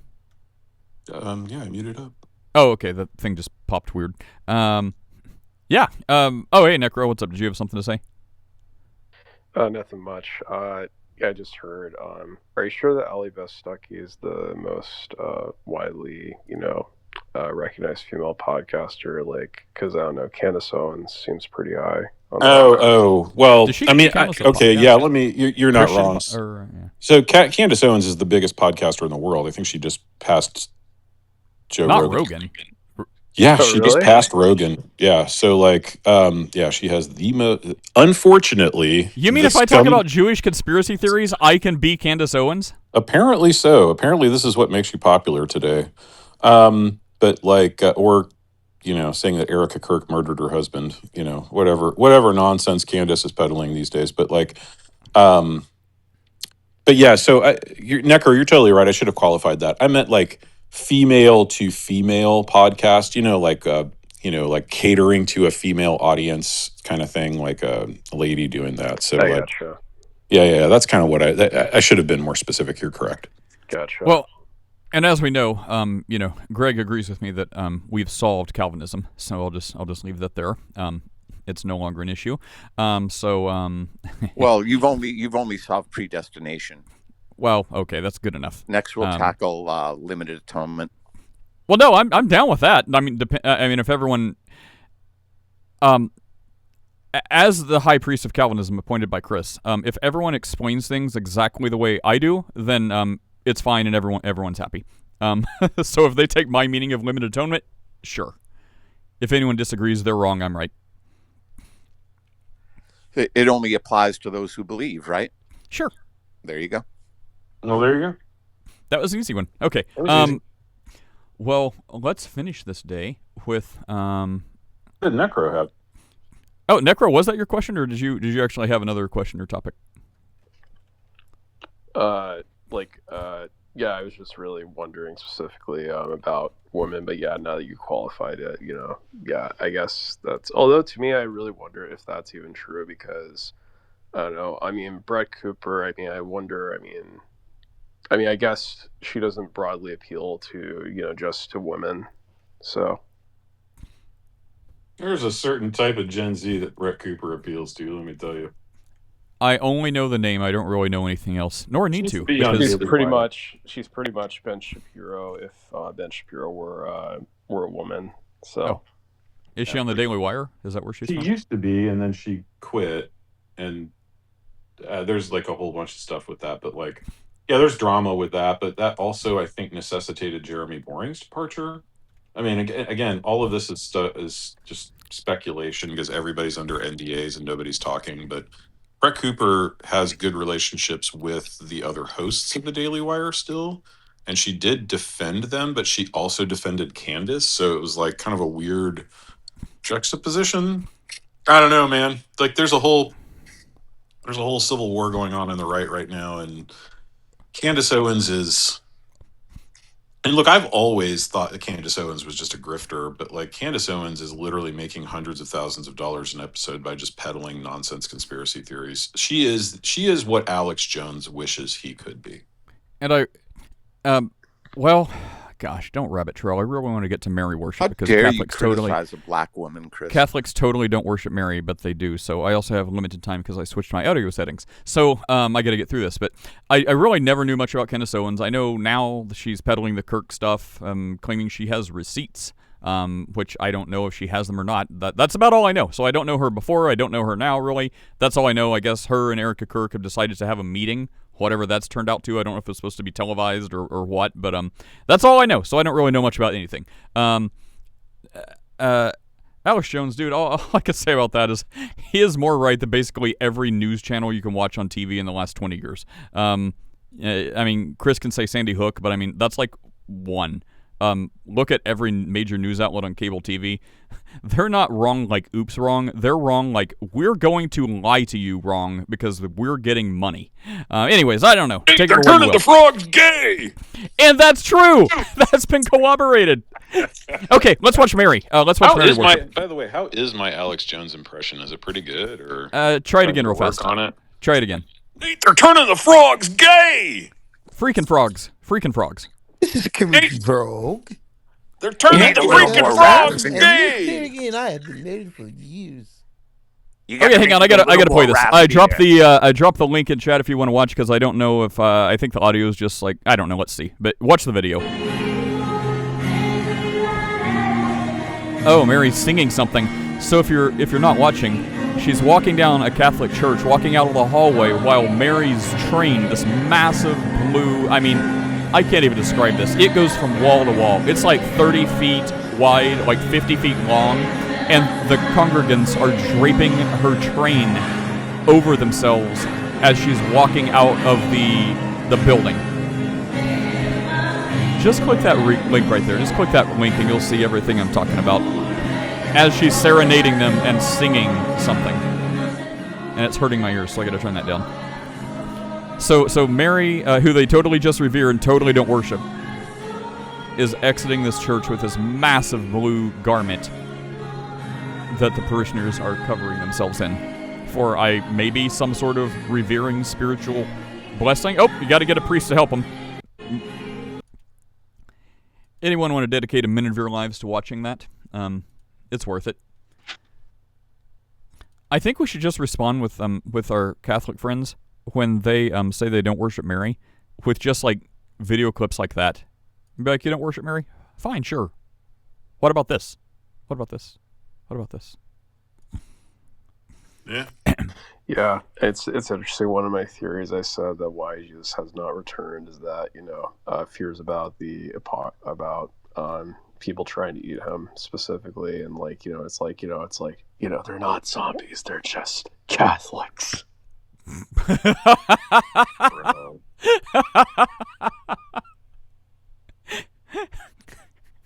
That's a joke. That's a joke. It's a good joke, I guess. Oh wait, I don't know if it's a good joke. That's a joke. Biblicist, I saw your invite. If you want to say anything before I run away, jump up here. All right, maybe that's good enough. Matt Yester in the house. Oh no, it's Biblicist. Never mind. Yo, Biblicist, what's up? Well, hey, I have a question. No, I'm talking here. So, did Jesus die on Friday or Wednesday and on preparation day? So how do you understand the 72 hours? Is 72 hours or just consider one day? How do you justify that 3 days? Just it's like 3 Jonah. days. Yep. So how do you justify this Friday or Wednesday? Some people say Wednesdays. They literally calculate all these hours. Yeah, it's like it's like the third hour from Friday, which would be like what? Is that 9 in the morning or that's 3 in the afternoon? Like, what does the third hour mean? Chris, you got this. We talked about it like 3 weeks ago. It's like the third hour, which is like I think 9 a.m. And then there's like the other hour, which is you got to match up the hours to the times. Yeah. So Lucas, in both Jewish and Roman thought, any portion of a day was considered a day. So it's not 72 strict hours. It's just simply going to be 3 days. And so nobody ever said 72 hours. They said 3 days. And so you've got, he's crucified on Friday and dies about 3 o'clock in the afternoon. He is buried before sunset so that they don't violate the Sabbath, right? Because the Sabbath would start that Friday evening at sunset. In Joseph's tomb, he raises again on Sunday. So you've got Friday, he's in the tomb, Friday night, Saturday, all day and all night. And then Sunday morning, which is the next day, he rises again in the morning. And so that's the 3 days. All right, everyone. And, speaking of Friday, the traditional Sabbath, traditional, like way before traditional, I saw this, we're going to say conspiracy theory, about this Christian who's like, be warned, Christians, it's the Jews. They're secretly subverting all Christians in America to go back to church on Saturday because they say that's the real Sabbath. So don't fall for this. Go to church on Sunday. This is the Lord's Day. Don't fall for Jewish conspiracies. Just because Chris said the word Friday, it totally triggered that entire thought. Yeah, so none of that matters. It's all nonsense. Go to church whatever day you want to honor God. If you go on Friday or Saturday, calling that the real Sabbath, and you think that matters for your salvation to be right with God, that's a problem. If you go Sunday for the same thing, that's a problem. If you go whatever day, Saturday, Friday, Monday morning, to honor God, you're like, I want to go honor God on this day. This is the time I will set aside. Traditionally for Christians, yes, it's Sunday. It's a good idea. Fine. Is your salvation depend on it? 100% not. The church I was going to, apparently so busy, they started a Thursday night service. I won't be a regular attendant because Sunday just feels right. But I'm like, Thursday, that's odd. But I'm like, hey, I mean, I guess if that's when they have to carve out an extra time for like a fifth service, sure, let's try it. So we went on Thursday, just as holy as Sunday. Several previous churches over the years have had Saturday nights. We went on Saturday. I preferred it. It was nice. Went to Saturday night service and, had a good worship time and everything in church. Then we went out to dinner and came home and that was good. Then we had Sunday to lounge around and rest. So the day of the week, just like Paul says, does not matter. But if you're looking for guidance, go on Sunday. It's Christian tradition. If someone tells you your salvation depends on it, like a SDA, don't believe them. It doesn't. Let's see. What's the salvation depends on what? No, it doesn't. The day of the week you go to church. Salvation does not depend on that. Why are you willing to concede cultural context to defend some of your views and eschew cultural context for other views? What are you talking about, Honest? Oh, he's gone. Don't know what he's talking about. And another question: what is your opinion about this gibberish language? You do Pentecostal gibberish language? I was talking to Sam just now. Sam was, why you judging other people? And then Connie was telling me that I do gibberish language. I do speak in tongues, and you judging me. They have big issues right now. They have a room, and then I was asking these questions. So should they get mad, especially Sam? And why you judging people? You think that it's a pagan? I said yes, and they don't like it. And what's your opinion? My opinion is be a little careful to be so judgy. That would be my opinion. It's like when an atheist, you're like, hey, I'm going to have a civil conversation with an atheist. And the atheist is like, I'll do the same, Christian. And each one starts off flamethrowing, like someone beats them over the head with Roman 1s. Of course, we believe it's true, but you just come out in the most uncharitable way possible, acting like they're bald-faced lying to you, and like self-deception is not an option. And the Christians is like, or the atheist would be like, oh, Christians, you believe in Sky Daddy fairy tales. How are we going to have a civil conversation about that? Like people, so it's like, okay, let's see. People that believe speaking in tongues is a thing from the Bible they get. Whether they think it's right or wrong, or you think it's right or wrong, that is a well-regarded position, and people have reasons for defending it. Whether or not someone thinks it's good or bad, that is the position of these people. So to be like, so you speak a bunch of gibberish nonsense. Tell me about that. How is that conversation going to go over? And be like, so I get that you think speaking in tongues is something you do today. Can you explain why you think that? that would go over a lot better, I'd say. So the quick overview, because I don't want this to take forever, and we've talked about it a ton, is I grew up in the Pentecostal roots churches. People did this often. I learned very quick at a young age through my own powers of deduction, or led by God, that it looks like sometimes people do this for their own self reasons. Whether to get noticed, like a Pharisee praying a big prayer in public or whatever, and other people will do this, whether it's misplaced or not, from a very sincere place. They feel like this is something that they should be doing in a church service or something like that, and people can have questions and be like, well, how far are we going to try to discern the intent of someone's heart and just leave it to God? So that's what I think. I do think there's a lot of conflation and rabbit trails from speaking in tongues, like giving a message in this tongue, like language in tongues or whatever, to a church congregation, that gets conflated with the apostles when they did this, that was legit in other known languages that they did not speak, to convey the gospel and signs and wonders so people would believe. And then people latch onto that, and they do a similar thing in a not known recorded language, giving some sort of message to a church congregation that they assume will be interpreted, which usually has some sort of spiritual connotation to it, that's like a spiritual message of some sort. Whether the end is near, or some spiritual uplifting message, something like that. That's usually how I see it played out. So regardless of what you think about it, the only way you can say it is I don't know, very bad, not just incorrect, is if you're assigning like the intent of their heart, like it is wicked, evil, it's done to mislead people or to puff themselves up. That's the only way you could really say it's like absolutely like wrong, bad, wicked.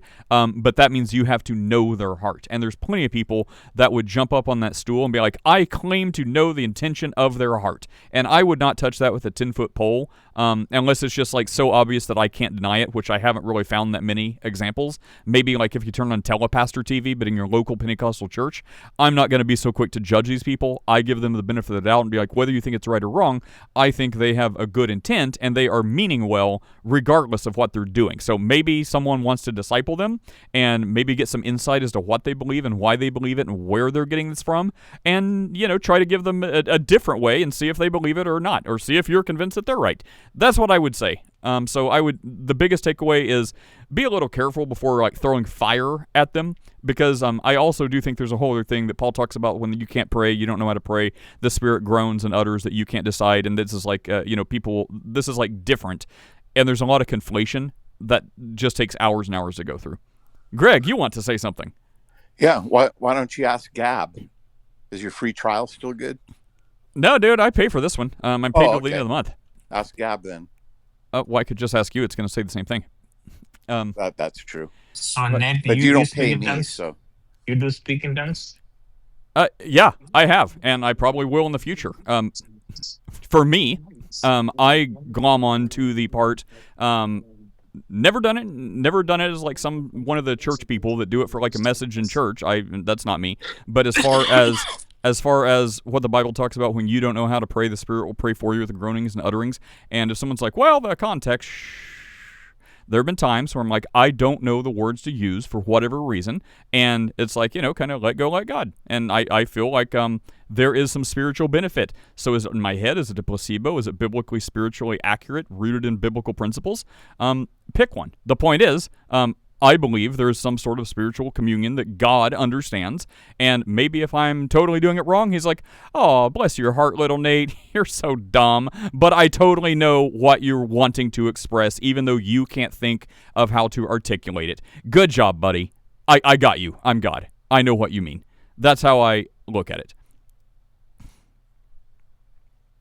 Paul went to third heaven, and then he said, I cannot utter the word that I say. So now people saying that this is angelic language, he can utter the same word that they see. Right? So he said that this is divine language or angelic language you can utter, like Paul cannot utter. Because he's only talking about in Corinthians, he's not talking about any other places. I believe that it is stopped when apostolic is limited. Not now. This is people are faking. They know it is fake. It is not from God is talking to them or anything like that. God is not giving a special revelation to people now. So then you are not believing sola scriptura. If it's 66 books, you getting another chapter 23rd in Revelation. So I'm getting something from God. And this is a new revelation. Well, if you That's what he find people that, believes.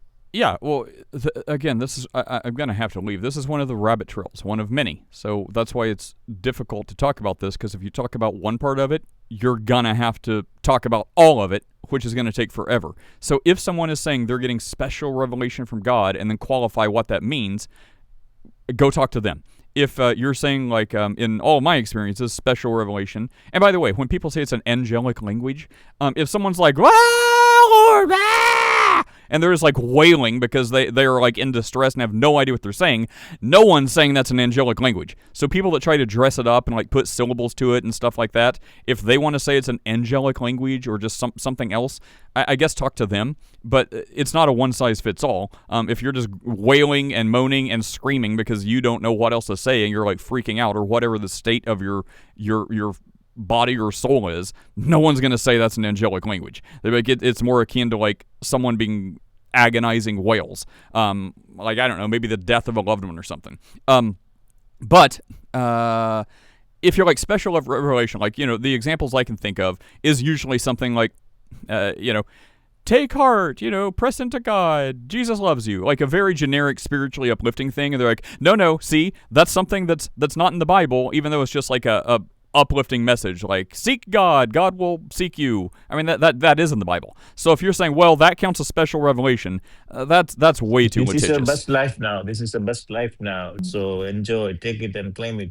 This is our encouraging. Wait, well, right, right. But Nate, like what we talk about with people saying special revelation is, Nate, the Lord told me that you are going to have a successful 2026. Right. And that you will be blessed beyond measure.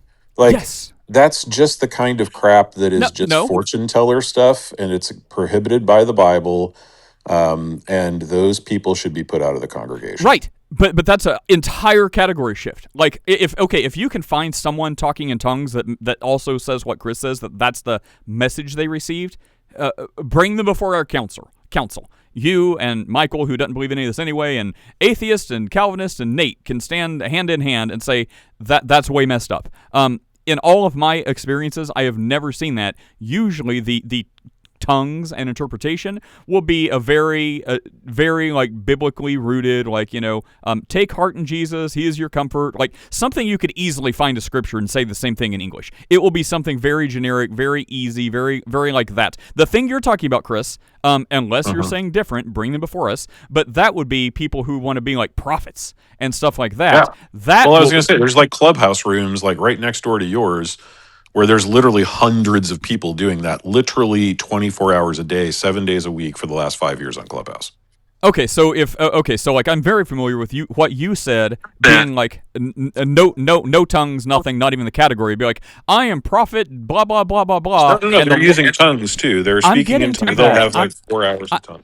You've just given me a new revelation, Chris. I'm about to get to that. So the thing I was familiar with is people that want to self-ascribe prophets to themselves and be like, yea, the Lord hath told me all this heretical stuff, no tongues whatsoever. And then I'm very used to tongues people having messages like, take heart in God and saying stuff that you'd be like, oh yes, what they said is great. It's absolutely in Scripture, and you didn't know they like did the tongues thing, and they'd be like, oh yeah, that's great. I could go to their church and be like, oh well, that was the interpretation they got from tongues, and you'd be like, oh well, now I have a problem with it. But it's very scriptural stuff. So then, if you've given me, I won't say special revelation, that all these clubhouse prophet people are, I guess, someone is speaking in tongues, and then another prophet, elder, bishop is interpreting it, and their interpretation is like what you said. That's what you're saying?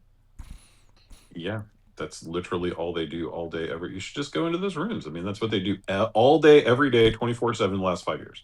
Well, I mean, Christians can't catch demons, but I'm not trying to test the waters. Right. Well, I'm just saying. Well, like they would tell you demons could be infesting you.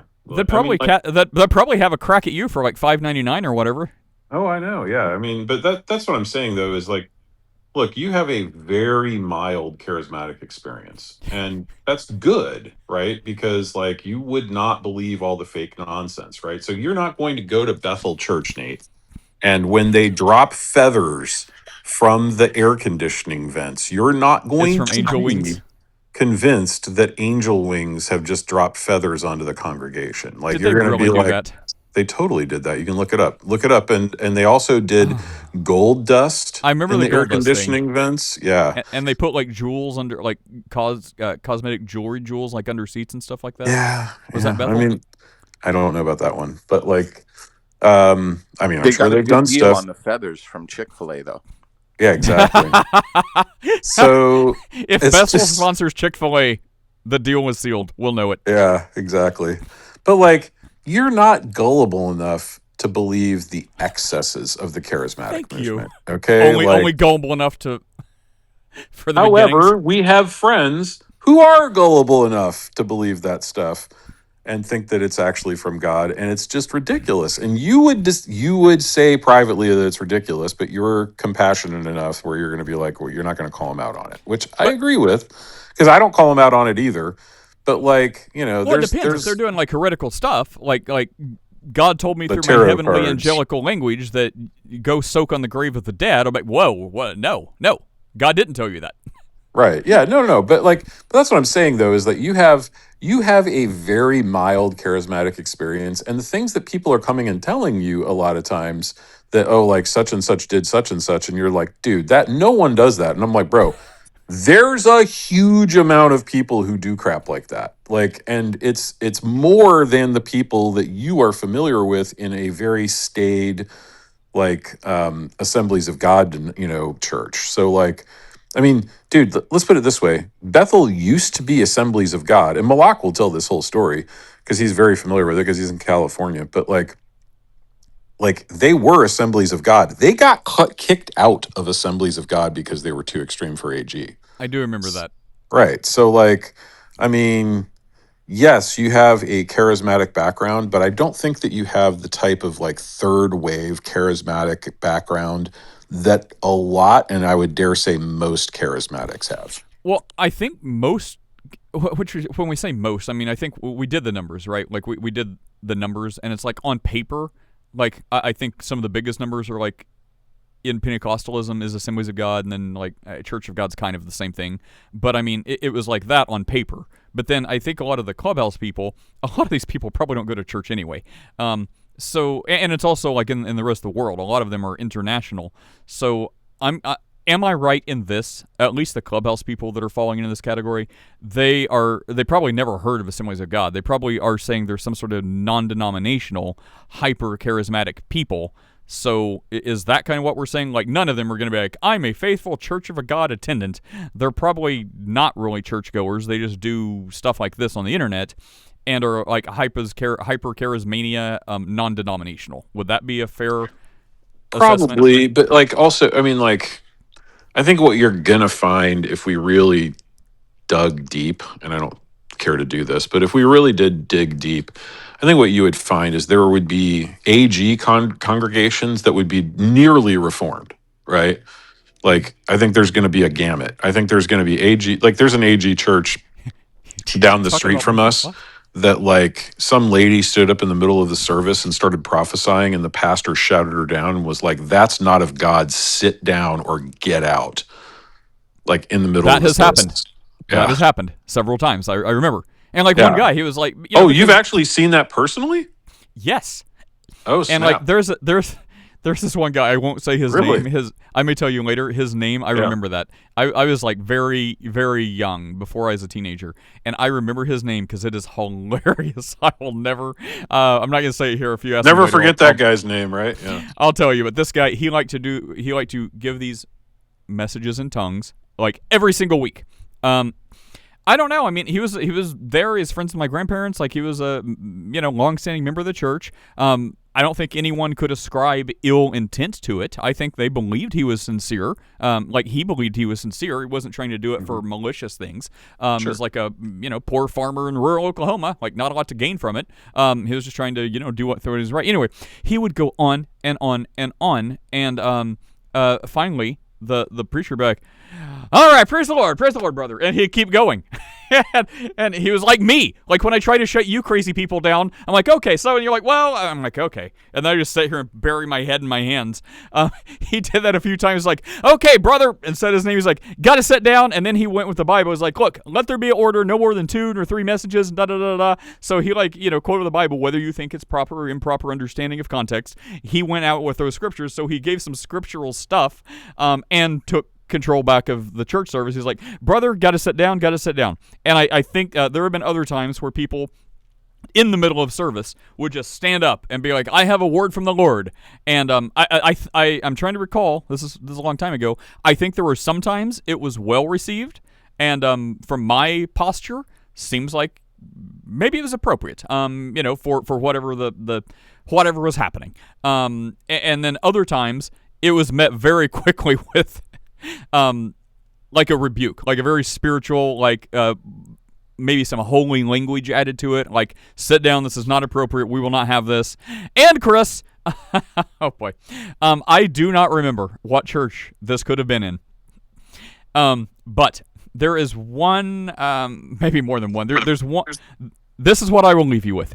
There was one example of a woman that stood up in the middle of service, and this was not trying to prophesy. This was, I guess, did not like something the preacher was saying. I cannot remember the topic. Let's just say it was witchcraft. I don't know. But she did not like it. Stood up, started shouting and freaking out in the middle of church, and a bunch of the ushers tried to come, escort her the heck out. She started, like, clawing and screaming and fighting them, and was wailing. What the heck?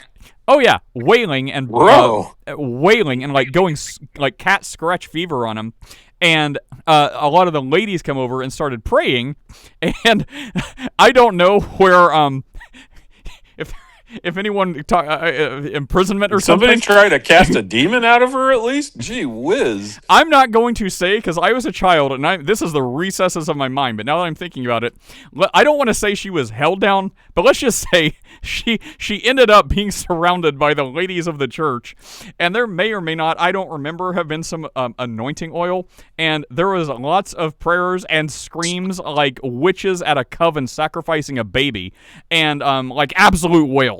And about, I think, an hour and a half later, everyone was crying, and she was praising Jesus, and that was how that church service ended. I am not kidding. Holy crap. I'm going very far back in my child brain to remember this, but that's like 85% accurate.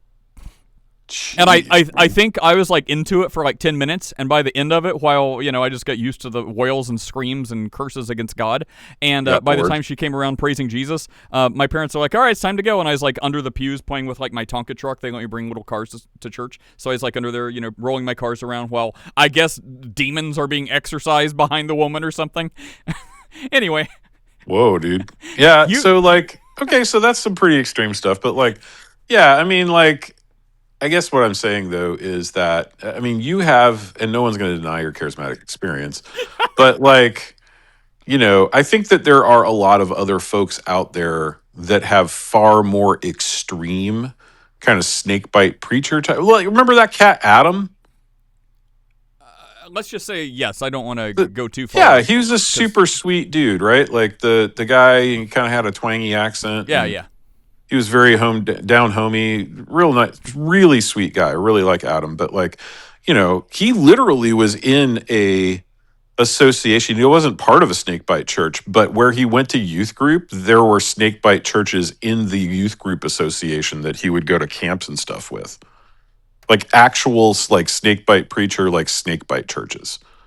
So like, I think that guy had a way different charismatic experience than maybe you did, right? You know what I'm saying? Like, if he's going to revival services where they got the rattlers and he's actually seen for real snakebite preachers, like that's a pretty radically different experience than. Did he say he actually like literal hissing reptiles, or just really got that impression? No, he told the whole story about like when he was like, he would go to these churches because they would do like, regional things or whatever, and the actual snakes would be under the front pew. He described it in great detail, where like they would have the snakes in the cages under the front pew of the church, and all this stuff, and they would bring him out, and like, yeah, he told the whole story. Like, he actually had attended snake bite services. So I'm just saying, like, seems like there are people who have had far more extreme charismatic experiences. This is all I'm saying. In my circles, we would advise against those churches, and I would just say, in parting, does that mean if you play with poison and snakes, you are not a true Christian and cannot be saved? No, they many times probably are saved. They believe in the Lord Jesus Christ. Can they be severely off base? 100%. Don't go there. Maybe you'll see them in heaven, but you probably won't see their snakes, and that is messed up. So don't do that. That's the advice. Don't go to churches where there's legit poison and rattlesnakes. All right, guys. Everyone have a good day. This is fun. Yeah. Hey, Yvette, I left some more stuff on the Discord for you. Oh, you've got her. On the Ask an Actual Christian Discord, Nate, that you should come back to. Oh. See, anything I do, I'm just making enemies. Because then if I do, then other people feel left out. If I don't, you feel left out. But I think you have thicker skin. You're like, nah, Nate's my boy. Nate's my boy, Blue. So it's easier to not... I mean, you're ride or die. Like, you're not going to offend me if you don't come back. But, like, I did offer to turn it over the ownership to you as long as you don't turn over the ownership to somebody else like you've already done once. That was my ownership. And for the record, I X'd my own self. No, I told you, no one owns that server. It's gone. I owned it. No, I know. Yeah, you owned it, but then somebody else did or something. I don't know. There was some convoluted thing. No, I had I somehow I have a huge problem with deleting accounts. It's like my OCD. So like when I think I'm done with an account of anything and I'll never use it again, I'm like, oh, I don't want this hanging around out here in the ether. I gotta delete it. So I delete it, and then later on I'm like, oh, that account was linked to something I need. Oops. So I did that. So basically, why don't we do this? This is a really good strategy. Okay, here, you want to hear my strategy? Okay, here's what I'm going to do. I will turn over leadership or ownership or whatever of the other Discord server, the Ask an Actual Christian Discord server, to you. I'll discard it. Don't do that. And then you migrate everybody from the other one that nobody has ownership of, and then you'll be back to square one where you've got ownership of an actual Discord server, and you've brought all of the peeps over. And then you can do the same thing that you do here, is run things with a nice iron fist, make sure that people aren't kicked for having views that other people don't like, and make sure everybody's nice to each other. You could moderate in the most Nate way possible, and everybody would be happy with that. Is this the Clubhouse garden, and am I Eve right now? Well, look, if I was going to do that, I'd just make my own new server. But, okay, that's enough of this. Nate. Are you hissing? Yes.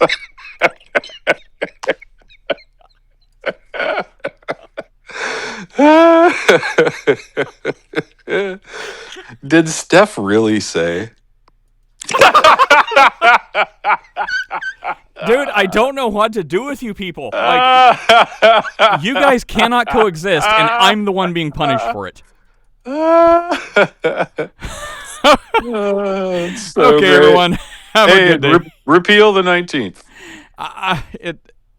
It's not wrong. Yes, you're there. You're there. I have to be. Like, there's no way around it. If you just look at the voting blocks and look where we are, we have data. It's empirical evidence. It's repeatable. It's visible. It's testable. Every election is retested and re-repeated. You can see it. If certain demographics in voting blocks didn't vote, you would have a very different country. This is empirical. You can test it and repeat it. So, I mean, if a bunch of people like Chris didn't vote, we would be very much more liberal than we are now. If a lot of other people didn't vote, we would be way more traditional Christian conservative than we are now. So you can chunk out whole voting groups of people and blocks and get these wild swings. So there's no way around it. For the good, godly Christian conservative ladies, you're the exception, not the rule. So thank God for as many of those as we have, but you are the exception. Anyways, okay, there we go. So, man, there you go. Man, it's just, Nate, this is why we get along, because I eventually bring you around. This is great. Well, no, there's the Donald Trump message, Chris Trump.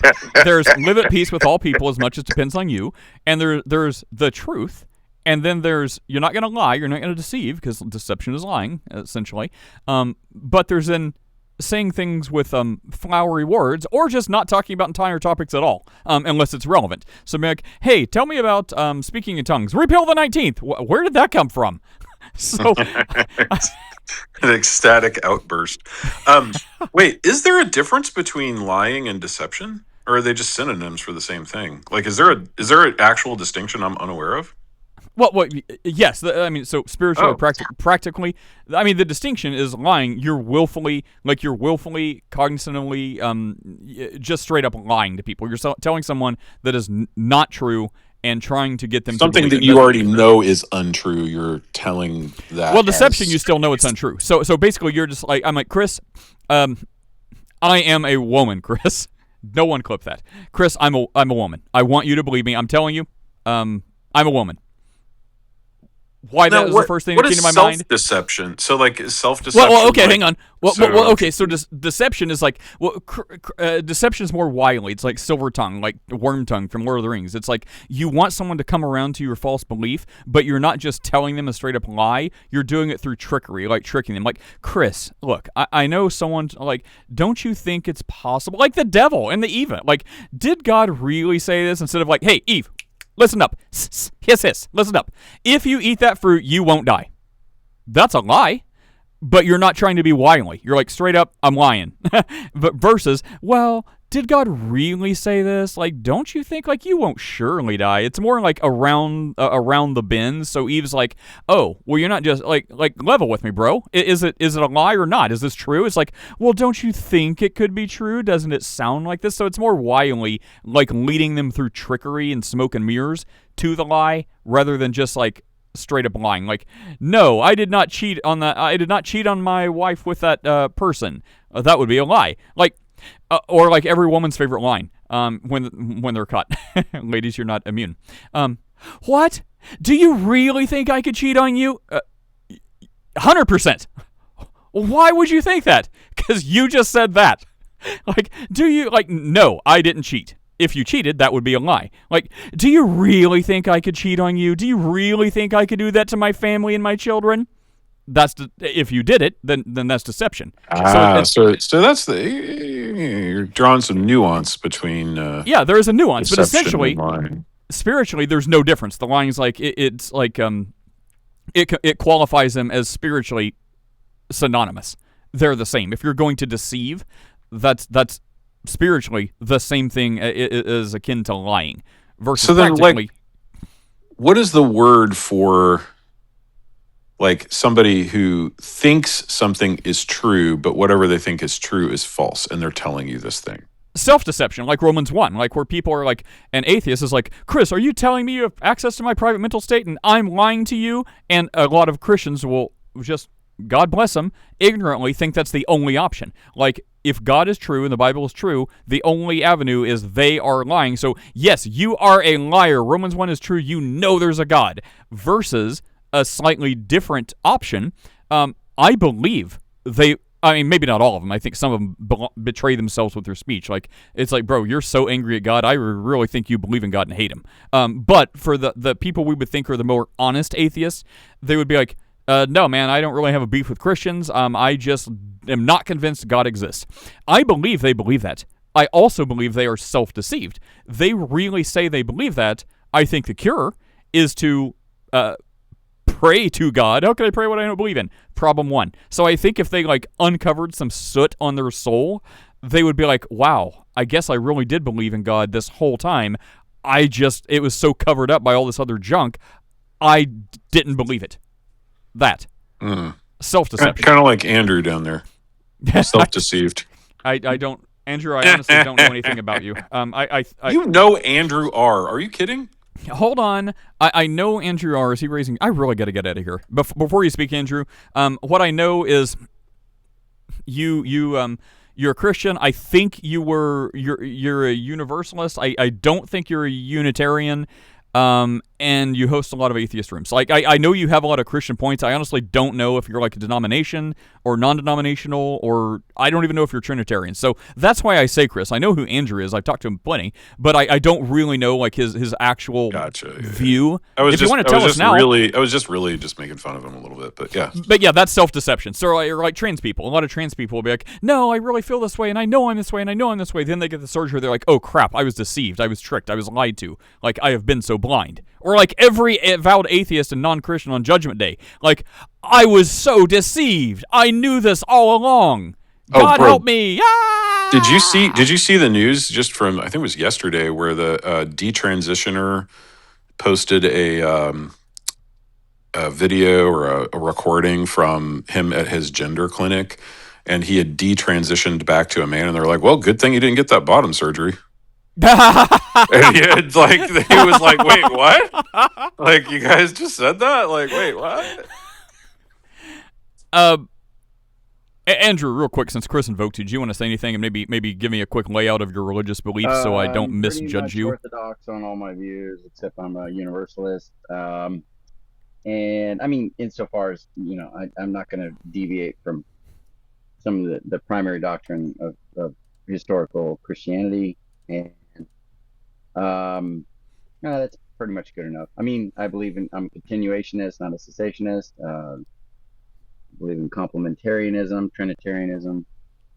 Hate Calvinists. I think Calvinism is extremely detrimental to the body of Christ, or to evangelism. Not if I explain it. Yeah, well. I want to help them. I want to help them. I want to help them too. I think Greg's one of the better of the bunch. Can I be the worst of the bunch? Yeah, you done. Sold. Yeah, done. Excellent. Chris Humphreys might be my favorite. He's a pretty friendly guy. Doesn't really understand the doctrine super well, but that's okay. That's probably why he's a Calvinist, because he doesn't really understand what he's in. And then I think that's about it for that. I did want to ask you though, Nate, because you have a tin can you're talking to right now. What is up with your mic, bro? Well, it's fine. I could deal with it because I want to get to inquisitive real fast before I have to go. So yeah, I was just going to say to you, Nate. So the thing that you said about, you said, what if somebody says, if they believe something's true, but then they say it and it's false? You said that's self-deception. Are you saying generally, or what is that?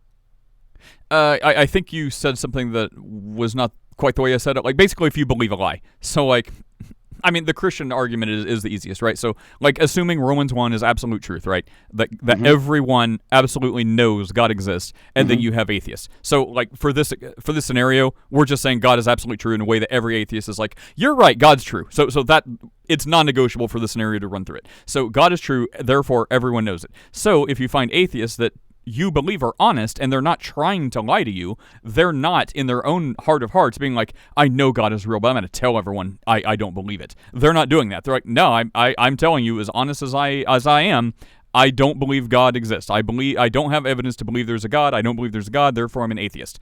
Well, they obviously must believe if Romans 1 is true, but as far as they are sincere with themselves, they do not believe that. But because the Bible is true and they do know there's a God, they believe the lie. They are self-deceived. So as far as they are concerned, they cannot believe God. They do not believe God exists because they cannot see it, even though it's there. So if they were able to zoom out 30,000 feet and be like, oh, there's God, I guess I always known it. But they've covered it up with so much spiritual soil on top of this belief that they are believing the lie that there is no God. Okay. That's what I mean. Well, I appreciate it. There's a lot to get in there, but I know you got to go, Nate. What did I miss anything killer today? Anything? The last hour has been pretty good. Nice. Yeah. Well, too bad. It's a bummer. Well, yeah. Oh, here, since I'm leaving. So Nate, just on another note, I had a really good conversation with Brandon Nero yesterday. And it was a public room, so I'm not like betraying confidences or anything, but like, we talked for about 2 hours about Christian philosophy and how you need the Trinity for a precondition for intelligibility. And he had never heard a lot of those arguments, and he was kind of blown away. He was like, wow, you've given me a lot to think about. And I think it was one of the most productive conversations with a oneness that has ever been had on Clubhouse. Well, that's very good. Let me leave you guys with this real fast. Tell me if this works. Tell me if you can hear anything. This is what I opened with this morning because I took my dog out. I'm like, wow, winter is in Florida. It is freezing. And then I looked at the temperature. And then I'm like, I have to get the word out before I freeze to death and die. So let me know if you can hear this. Winter has befallen us. Cold. Gloom. A cruel wind whispers through the palms like a curse from the old world. I write this with trembling hands, for I can feel my fingers, and yet I fear I soon shall not. The air bites at 50 degrees, a savage temperature unknown to civilized Floridians. Iguanas fall from the trees like frozen fruit, stiff and unrepentant. Alligators lie motionless, their once fearsome jaws rendered useless, unable even to menace a small puppy. We huddle in our dwellings, wrapped in hoodies of questionable titness, praying the sun returns before we must resort to socks indoors. If this be my final entry, tell the others, as we did not survive the cold. Am I wrong? Am I wrong? Is that AI? Yes. Oh gosh, and AI wrote that clearly, right? Well, no, it was inspired by me. I'm like, hey, write this about. I gave it the content. It polished the language. So I did it in like 20 seconds. I'm like, hey, it's 50 degrees. It's freaking cold. Make the spoken word. This needs to have some haunting music behind it. And I'm like, I mentioned the point. I'm like, look, iguanas are freezing. They're falling like fruit. Alligators can't even chase puppies. So I gave it all the content. It just gave the nuanced words. And I'm like, make this sound like an Irish immigrant in the 1800s plains when they're all about to freeze and die. And a female haunting voice. Oh, hey, on another note, my kid and I this Saturday are going to Atlanta for a concert. So the band that we're going to go see you in heaven. Improvement Movement, and they're very 70s. They sound like it's a Gen Z band, but they sound like they were like the Doobie Brothers in 1973. Anyway, so he was like, "Can we wear 70s clothes to this thing?" I'm like, "Yeah, man." And so, dude, I got that kid. Check this out. He's got a wine red leather jacket, 70s style, with tan corduroy pants and a flannel shirt. I mean, it is all straight out of 1973, and I'm going to be wearing something similar because, of course, I already had a bunch of 70s clothes, and so I'm going to wear corduroy pants as well. So we're just going to be rocking the corduroys and just all the 70s madness this weekend. It's going to be fun. Well, I'll see you in heaven, because if you go to Atlanta, you're probably not coming back. So. What? Why? This is what my wife said. It's my like wife thinks we're going to be killed in Atlanta. It's like known for its criminal activity.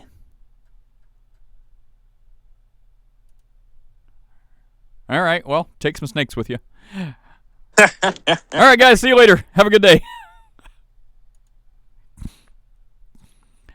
Well, I thought I was going to be done in 45 minutes or an hour. Guess I was wrong. All right, askachristianpodcast.com. Check you out later. Check you out later. You check it out later. We'll check each other out later. Take care.